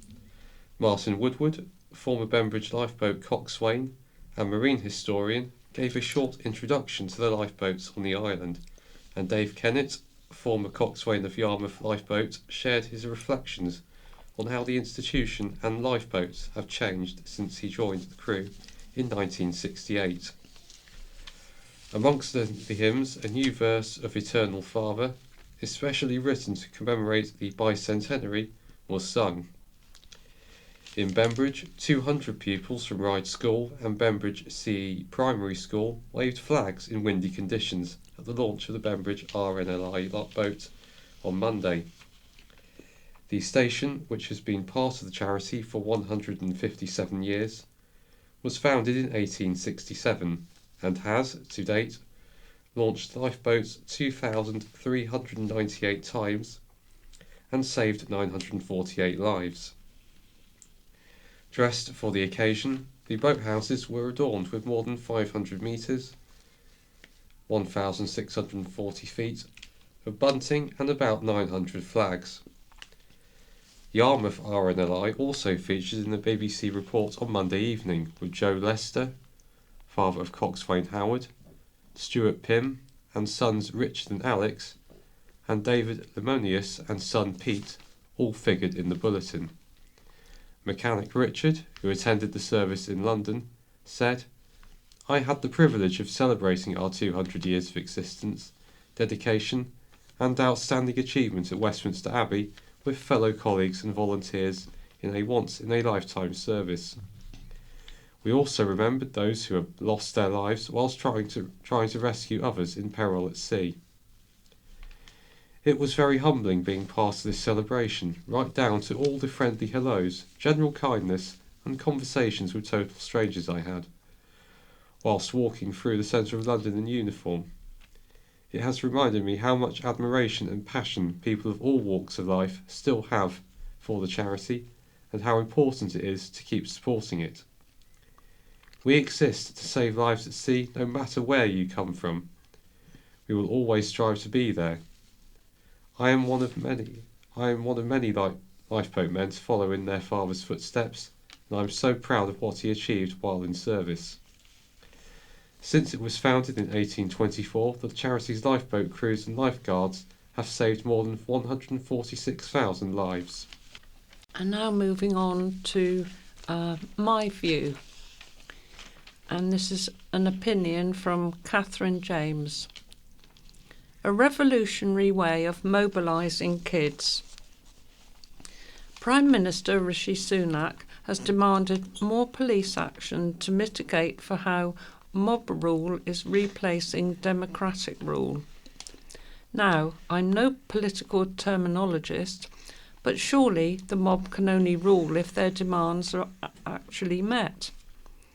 In 2022, laws around protests were extended to include obstructing public highways, climbing on monuments, and going equipped to lock on to a structure by possession of a padlock or superglue, items which, according to the Home Office, could be used to cause chaos. Let's hope there's no stop and search outside your local branch of Hearst then. Measures also include placing conditions to prevent noise being generated on a public procession, plus the use of pyrotechnics and flares. Any islander reading this might start to get worried about the legality of our historic carnivals and annual fireworks displays. I had these revisions in mind days after Rishi's related podium pontification, as I attended a drum and bass bike ride around Southampton. This very mobile disco was the brainchild of DJ on a bike, Dom Whiting. Dom rides a cleverly customised bicycle, replete with mixing desk and speakers, booming out frantic electronic dance music to followers. Sunday's outdoor nightclub attracted thousands, cycling in Dom's wake. And it was not only those of us on bikes in convoy behind the techno Pied Piper. A very mixed crowd joined the mixtape maestro. Skater boys and roller girls, electric scooterists, both 2- and 4-wheelers, plus BMX bandits, twosomes on tandems, hipsters riding vintage cycles, peddling children, others stowed in cargo bikes, and various compliant dogs in baskets which came along for the ride. This joyous ragbag carnival of sustainable transport enthusiasts has as much diversity among the humans as in the vehicles they propelled. Our people-powered parade rolled along a 6-mile route around the city. Bystanders became smiling by dancers, intoxicated by the atmosphere, as Dom's live stream pumped rhythmically from community speakers. The police kept a weather eye on proceedings, choosing not to invoke any of their new or existing powers, despite there being much noise, smoky flares, and arguable obstruction of public highways. Although Whiting's drum and bass bike ride was not overtly a campaigning one, it drew attention to what we have lost and what we could regain by making public spaces more inclusive. This demonstration proved that even tiny or inexperienced riders can have a joyful experience of cycling in city streets. This isn't a niche issue. A global revolution is being spearheaded by Critical Mass, which campaigns for safe streets and active mobility for youngsters, united by the vision that children should be able to move around safely and independently on foot and by bike. And if our public realm is fit for the most vulnerable, then we all benefit. Effective view from Staff Sergeant Kelly Way, AGC, SPS Reservist. I hail from Wroxall and now live in Lake with my husband and 2 children. This year marks the 80th anniversary of D-Day and makes the honour of serving my country in the armed forces even more special. My childhood was somewhat different from that of my friends. It was heavily influenced by my parents' passion for fitness and endurance sports. My father, Roger Scott, was a triathlete, duathlete and endurance runner, while managing his own building business, and my mother, Deborah Bennett, formerly Scott, worked in hospitality and was a triathlete, duathlete, ran marathons and enjoyed swimming the pier to pier every year. This all installed in me a deep love for sport, notably cross-country running. I was brought up surrounded by deep heat, lycra and sweat. I believe the liberation of sport and the confidence it brings is what ignited in me the desire to venture beyond the confines of village life. The turning point came at 16 when I was drawn to an advertisement seeking recruits for the British Army. Though back in 1994 the minimum age was 17 and a half, I persisted and eventually joined up. Now anyone can join from the age of 16. Throughout my service, I've embraced multiple roles. In 1994, I was initially a fuel tanker driver, then was deployed on various operations as an HGV driver, forklift operator, motorbike commander, articulated lorry transporter, a transport manager, vehicle packet commander, and a convoy commander. All these roles are simply labelled driver in the Royal Logistics Corps. I also served as a stores accountant manager. In 2005, I changed career path to become a human resource manager, offering support to whichever regiment I was assigned to, and moving frequently for operational duties. After 24 years, transitioning from a teenage girl into an experienced woman, I only left the service to start my family. Penning my thoughts to be published on International Women's Day has been a challenge, as I write from a regular soldier's perspective. I am grounded in a commitment to equality and always prided myself on doing whatever was expected of me, in roles that were not based on gender, but on what needed to be done. Now working for the 106th Royal Artillery Regiment, as part of the Army Reserve Unit, I am able to continue doing what I enjoy, as working mothers are really supported, and I can fulfil my roles as a daughter, mother, wife and professional, while committed to my forces role. The unit prides itself on absolute inclusiveness and professionalism. Fantastic for an army veteran like me, a late starter in becoming a parent. It bodes well for the next generation of service personnel.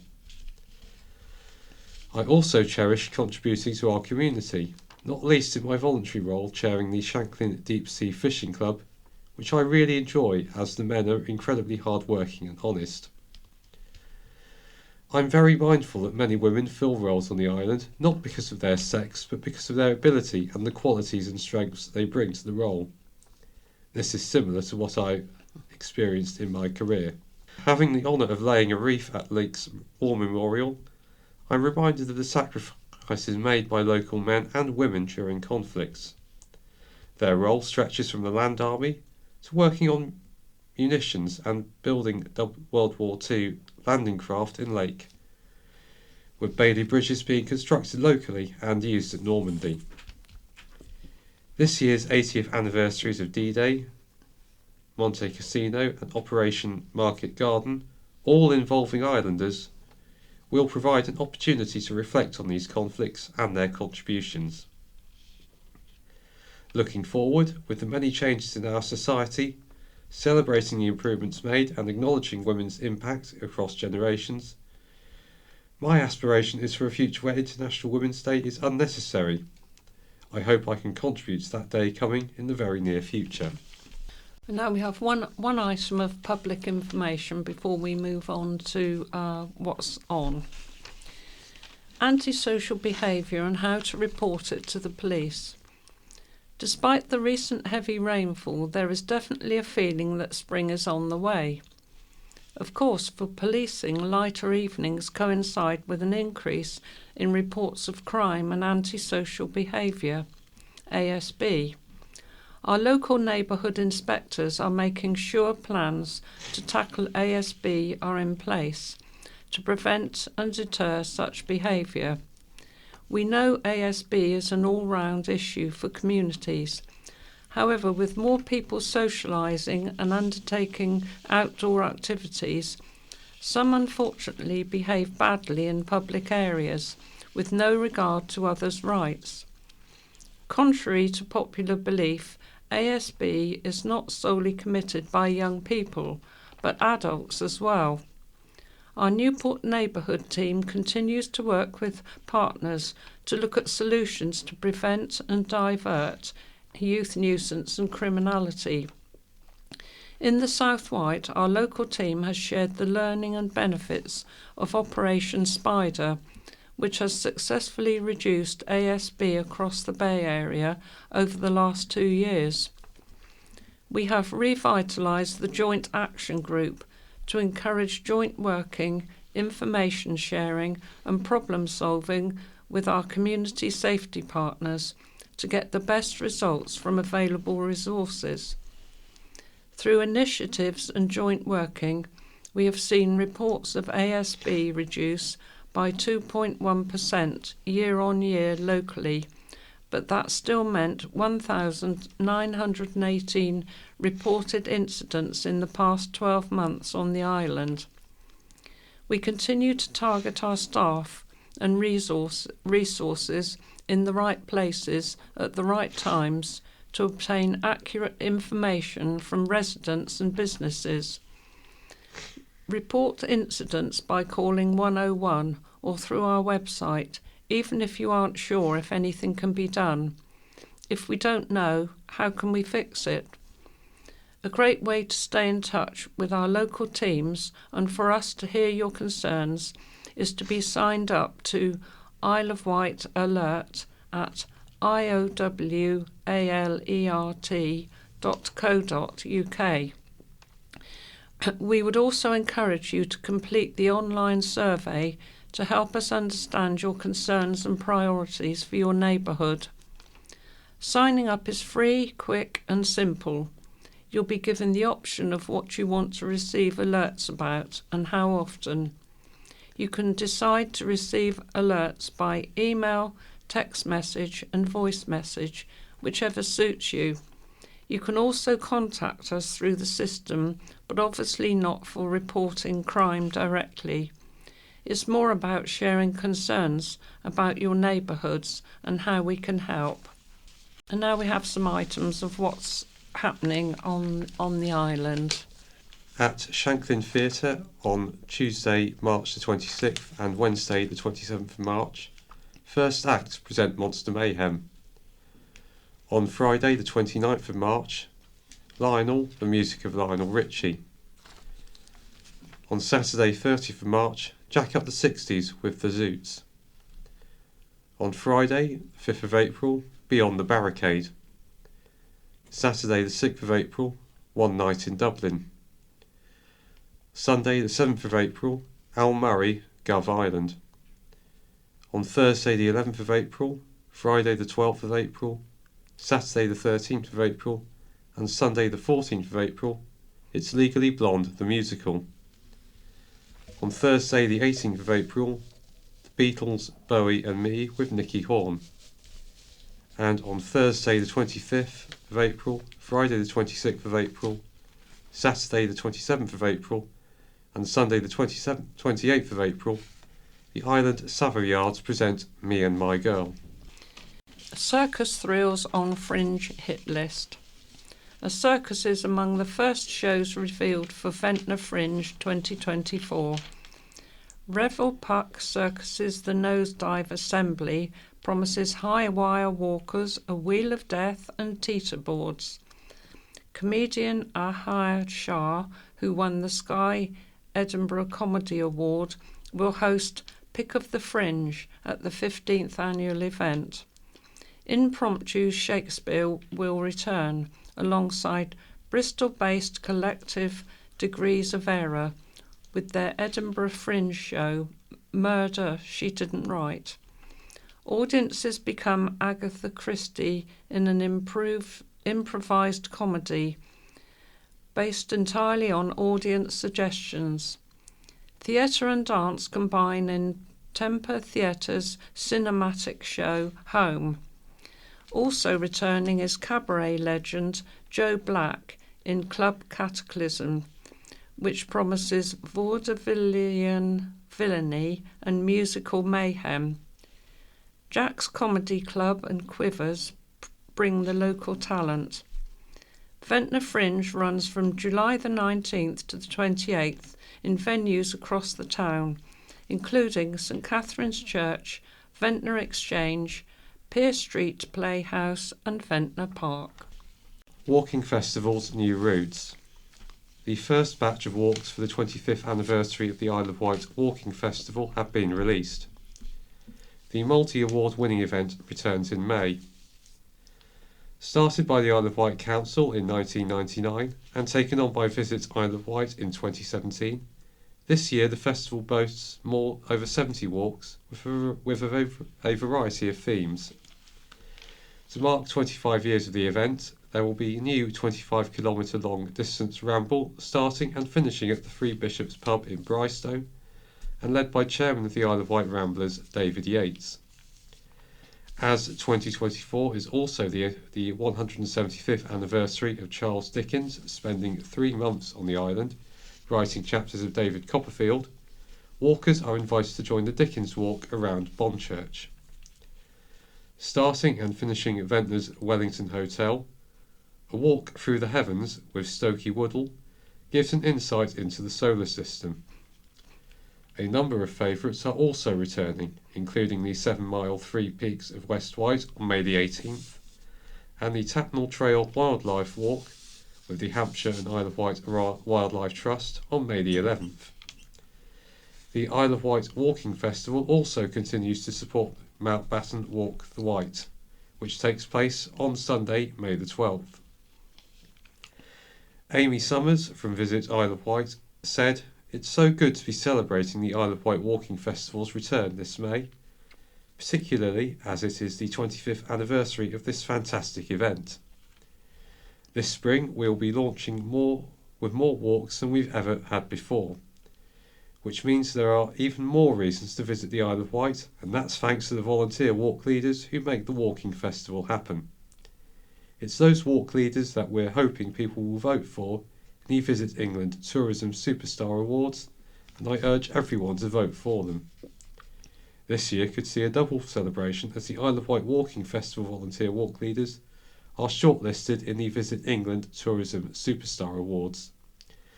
You can vote at www.visitenglandawards.secure-platform.com/tourism superstar. A full list of walks can be found at www.isleofwightwalkingfestival.co.uk. And now, finally, we move on to some letters to the editor. First of all, Catherine Edwards in Sandown writes about punitive tax. Like many of your readers, we are second homeowners who chose the island because it is a welcoming haven. We are here regularly, as are our 3 children, their spouses, and our 5 grandchildren. However, now it looks like we will be taxed an enormous additional amount by way of doubling council tax. We have to think seriously about ways to save the money. We haven't just got it to fritter away. That means we can afford to come less often to the island. When here, we will be eating and drinking less often in local bars, cafes and restaurants. We will visit attractions less often and so on. As such, whilst more money might go into the hands of the council, local trades and businesses will lose out. Has this been considered? It is argued that we second homeowners are taking homes away from islanders. If so, why is it that the house next door to us took 6 months to sell? Even then it was finally brought up by islanders as a holiday let. I urge the council to consider the consequences of this potentially harsh and punitive tax on people who love the island and visit regularly. Voters Can Judge by Hans Bromwich, Cowes. May I, through your letters pages, apologise to Bob Seeley if he feels I've been rattling his cage a little. County Press, 1st of March 2024. It's just given he was so enthusiastic about the 6.4 million a year island deal 5 years ago, and as someone who voted for him because I believed he would deliver, I am disappointed. In fairness to Bob, he did say at the time, judge me in 5 years' time by what I have achieved. Achievement and support are 2 very different things. I could say I support all manner of initiatives and ride on the coattails of the achievements of others, whilst achieving very little myself. Whether Bob falls into this category is for voters to judge. But I do have some sympathy for Mr. Seeley. It's a tough job being an MP, doubly so as a backbench MP sitting in what is perceived to be a safe Conservative seat. Perhaps Mr. Seeley has been let down by his party who have, in my opinion, focused disproportionately on the needs of constituents in more marginal seats. My concern is if the opposition party gains power, as seems likely, and the Isle of Wight retains Mr. Seeley as its MP, then Bob will find himself in a position where he can achieve even less for the island than currently. Nothing personal, indeed for what it's worth I feel his party has let him down whilst in power. That said, my loyalty has to be for the island. It is important the island doesn't shoot itself in the foot by electing someone who is going to be an ineffectual as an MP in opposition. That surely would be disastrous. From Charity Garner to East Wight Primary. This is fairest way to vote tactically. In reply to the candidate's response to the East Wight Primary, that's in the County Press of the 1st of March, I want to clear up a couple of points. Joe Robertson might claim we have shared priorities. Sadly, we don't. He belongs to a party that has hammered public services, taken the NHS to breaking point, issued hundreds of new oil and gas licences, and, in all sorts of ways, made life harder for those most in need of support. These are not values that are shared by the thousands of people we have spoken to in East Wight. We were delighted that Sarah Morris of Reform wanted to be part of our plan to get together and get the Conservatives out, but after serious consideration we know that senior members of Reform's leadership remain very close to the Conservative Party leadership and often share platforms with them, and previous versions of Reform have stood down for Conservatives at the last minute. We couldn't therefore include Reform. No candidates are being asked to stand down. The East Wight Primary supports the thousands of us who want to vote tactically and who are prepared to team up to get represented. Within the current voting system, we believe this is the fairest and most transparent way to vote tactically.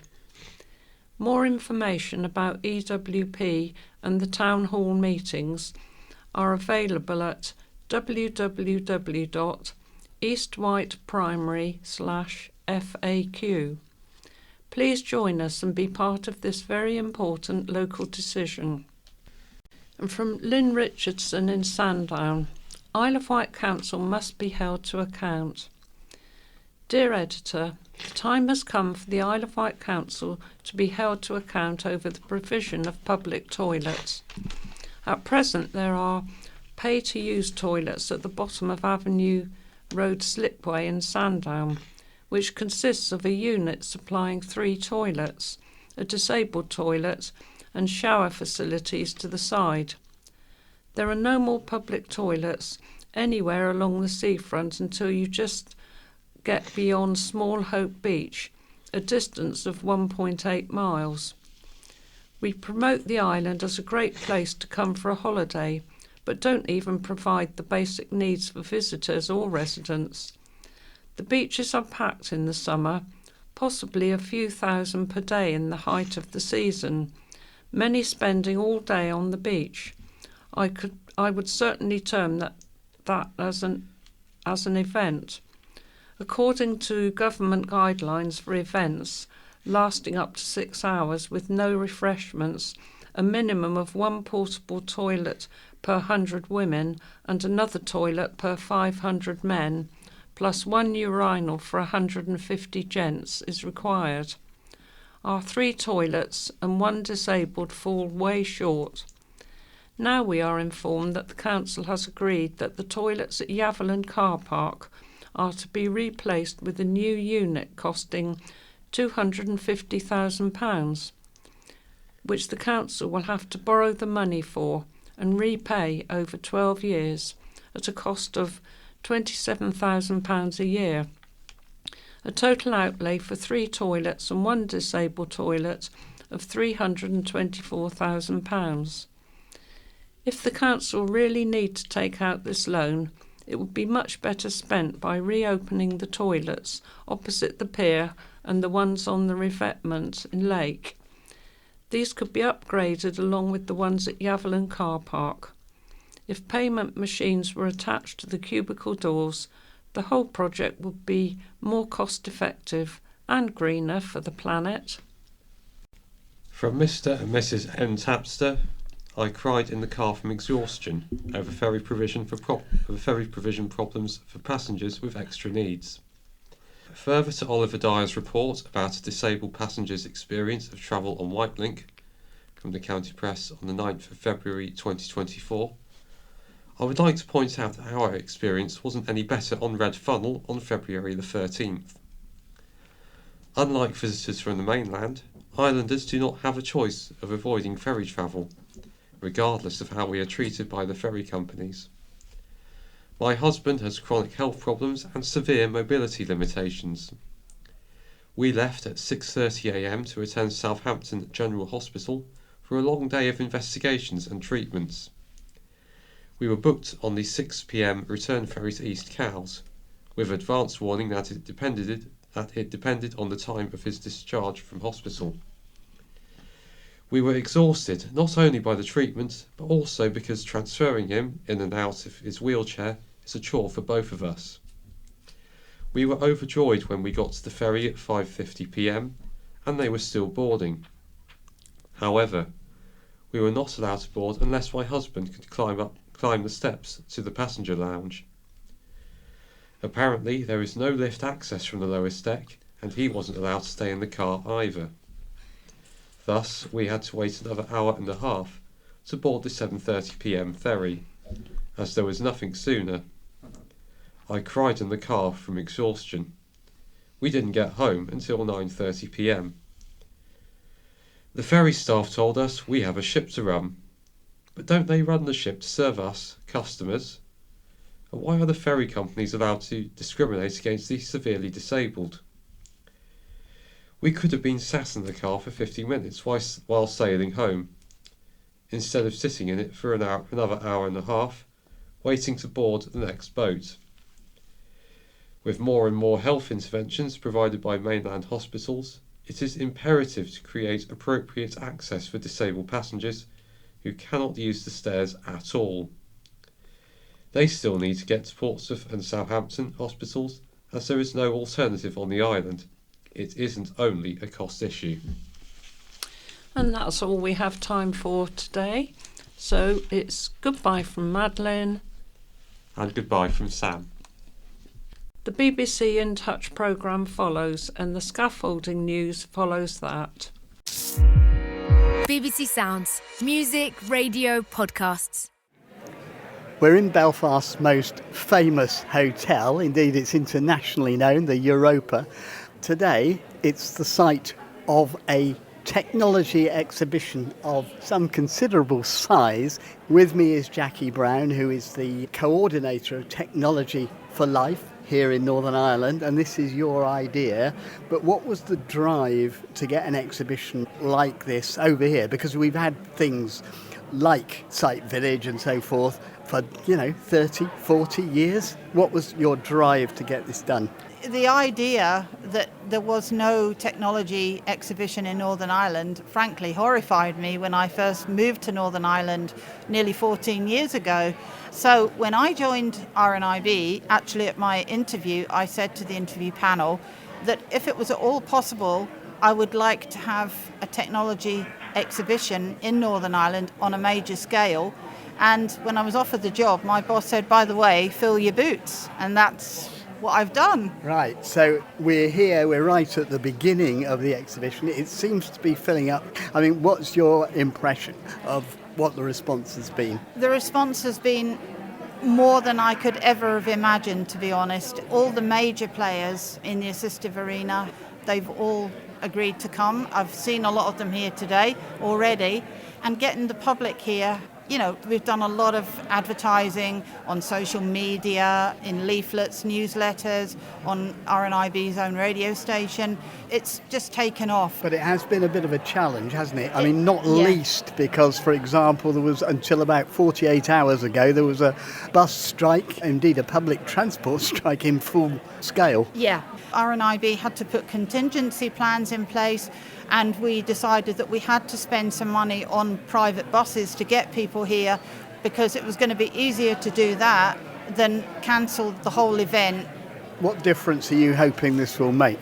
My hope is that everybody enjoys the experience and that they want another one. They want another exhibition, whether it be next year or the year after. I'm going for next year because I don't see why we shouldn't have this on an annual basis, and maybe perhaps it will become Site Village Northern Ireland. How hard has it been for people here in Northern Ireland to get a look at the kind of stuff which is developing so fast now, the technology? Yeah, up until now it has been really difficult. You know, RNIB's maybe had an open day where perhaps one company has come over for the day and done some demonstrations, but this is something different. This is sort of a major exhibition of all the leading players in the assistive technology arena. They're all under the one roof. I think Northern Ireland is worthy of having this exhibition. That has always been my goal, and I'm really pleased. Jackie Brown, thanks very much. Election of councillors to any town city council. Vote for no more than 3 candidates by putting a cross in the box next to each of your choices. There are 7 candidates in this election. Their names are Adedeji Lisa, Beatrice. So what we would do is, for the actual process of voting, you would remove the speaker and place in a set of headphones that would give you complete privacy. And then navigate your way down through the circular buttons, and they align to the candidates as they appear on the ballot paper. What you do then is, when you've listened to all the candidates, you can then fold the door back as you did originally, confirm that that's the candidate. Thomas Briggs, Joe. To the cottages. Any when town, you're ready, XY89JG, you can reach up for the pencil Party. holder, and then you can mark within the confines of the marking arena. So if I was to put an X here... Yeah, please do. And when you're happy, you close the door, and then nobody is aware of any preferences that you've marked for. That's going to give people a lot more privacy, you know. Complete independence, as we see it. I'm Tori Tennant. I come up from Ballymena today, which is a short train ride away from Belfast, so I didn't have too far to come. What brought you up here? Why did you want to come? Well, it's always good to see what new technology is about, and just to meet up with people and experience all the different things, all the different products, because technology is changing all the time, and it's always good to be updated on what's available. We were just eavesdropping on you, looking at that new election equipment, and I'm just wondering what you made of it. Yes, I think it's going to be a game changer, because the equipment is audio based. The Pack Flat team explained how it worked, and they told me in detail what each of the buttons do, and each of the doors line up with the correct candidate that's on the ballot paper. Each of the candidates are on a USB that plugs into the device, and there's also a tutorial for first-time users of it as well. So as long as the staff are trained up on how to use it, I think it'll make a real difference to blind and partially sighted people. I suppose the real issue is going to be, if you think it works, is are we really going to see it in every polling station in the country? I would like to hope so, but obviously that takes time, and it might not happen this year, but we have to keep our fingers crossed. What have been your own experiences of voting? It's been pretty mixed.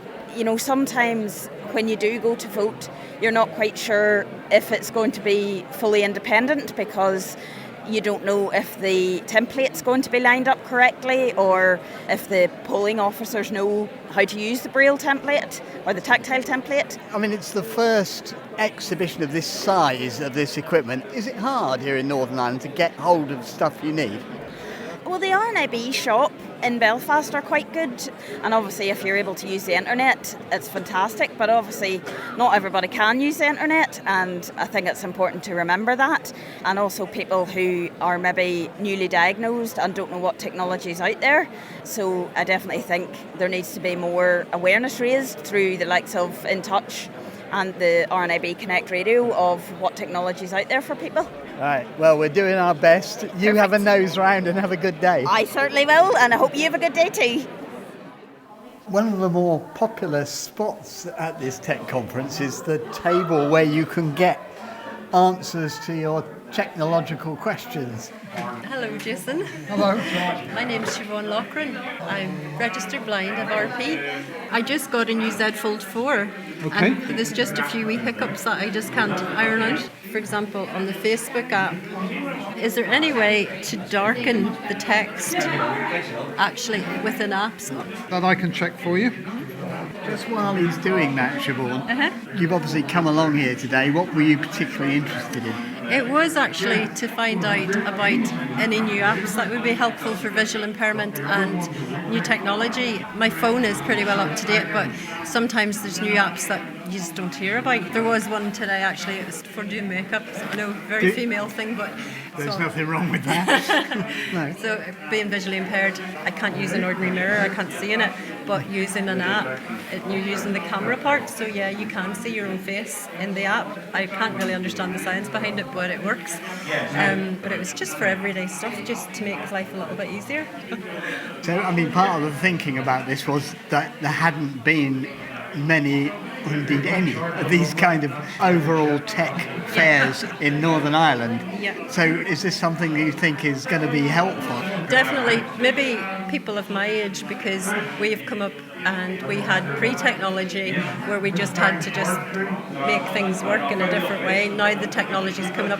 For younger people, they're growing up with it, which is great, and it's like second nature to them. Some of us were having to learn the technology, because we didn't grow up with it, but it's fine, But for anybody now that would be coming up like a younger person or whatever, this is good because all the resources are in the one place, and things that you might not even think that are there, you can find out about. Like I found a few things today, different places that I can phone and get contacts and stuff, which I didn't even know that existed before. So it's sort of tempting after a certain time in your life to say, well, I'm too old to learn that, but it doesn't sound as if that's your attitude. No, my attitude was I'll just keep on going, and whatever it takes to help, I will try and just bring it into my life and just adapt it, and that's it. Technology is absolutely brilliant for that.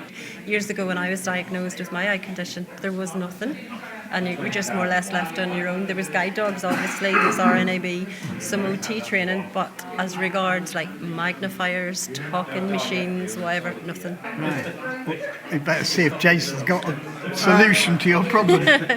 In the settings, and then you find accessibility on the left-hand side here. And they've stuck it right down the bottom, probably because they assume that most of their customers won't need it. Click on that. Then on the right-hand side, you've got vision enhancements. Then you can high contrast fonts. You tick that. You literally hold the device like a highlighter pen.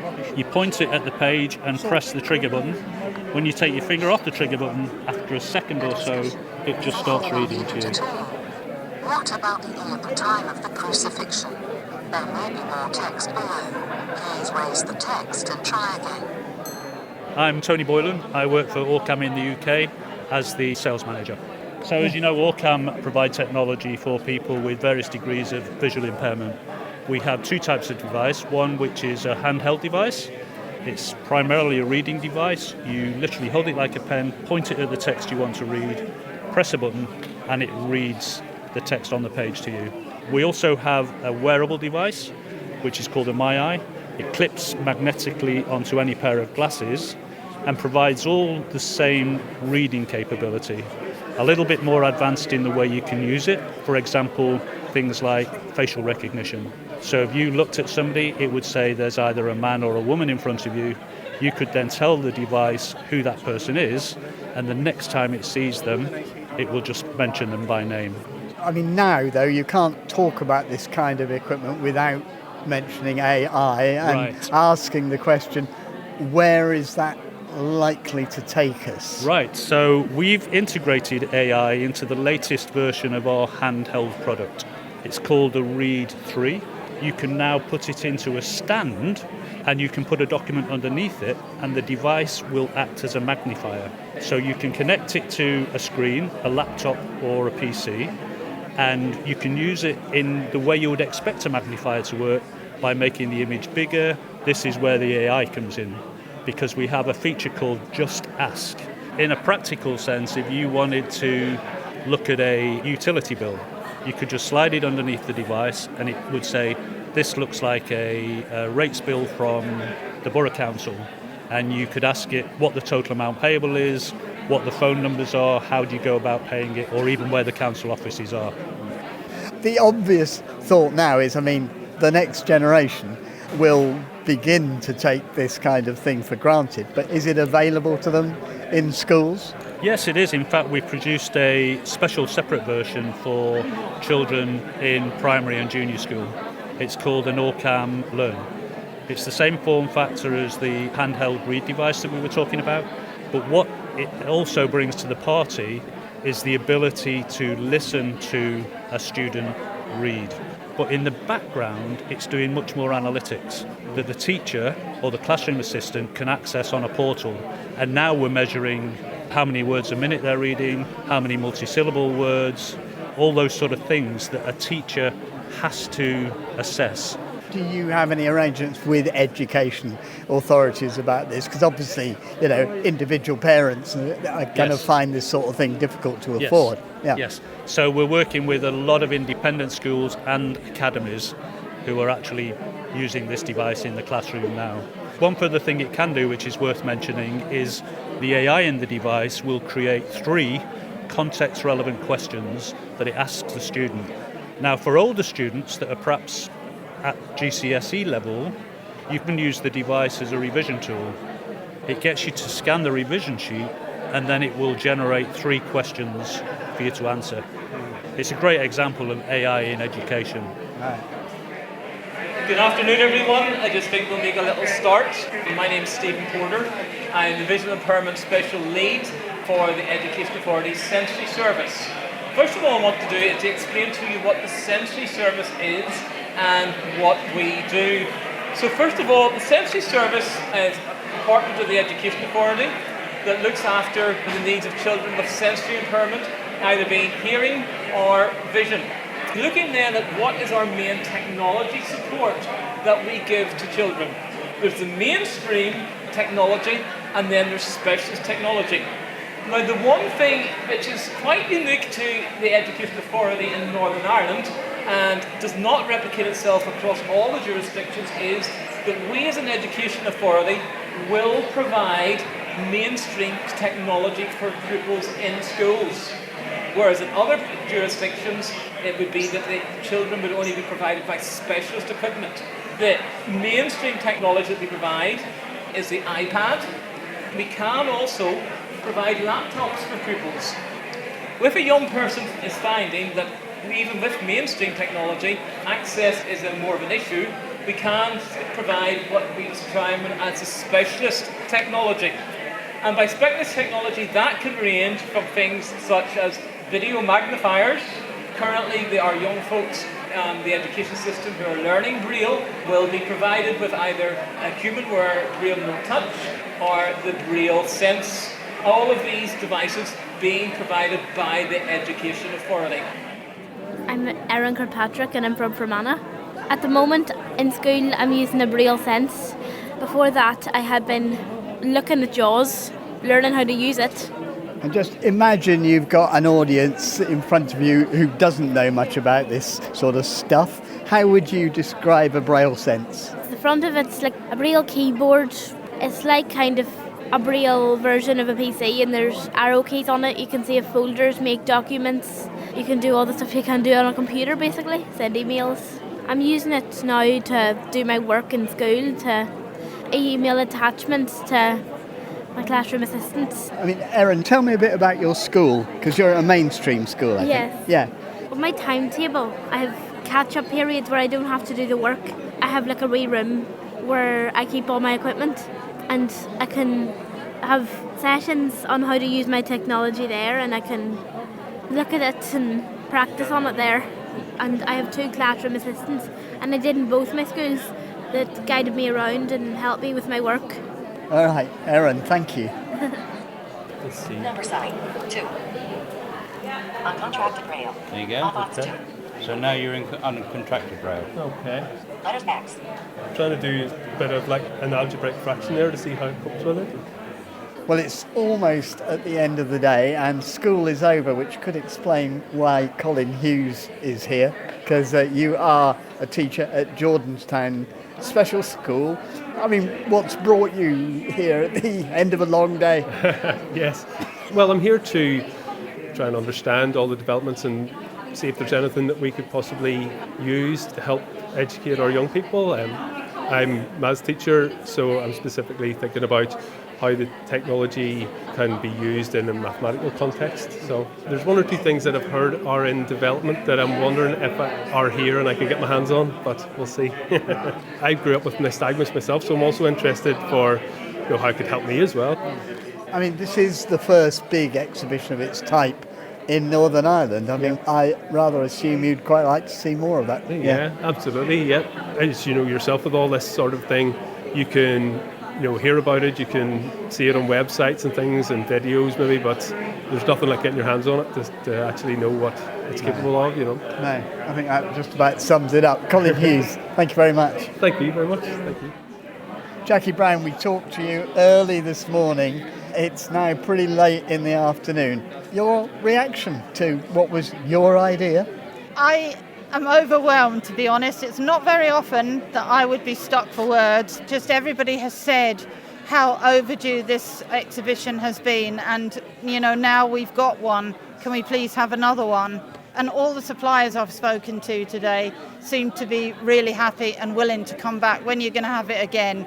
And I think that's a good sign. It's just been like going to Site Village Birmingham here today. That's a sort of comparison. It's just been really, really busy all day. So even if we have it biannually or every year, it'd be great. Tired? Very. I want my bed. Scaffolding and skips news for the week commencing the 12th of March.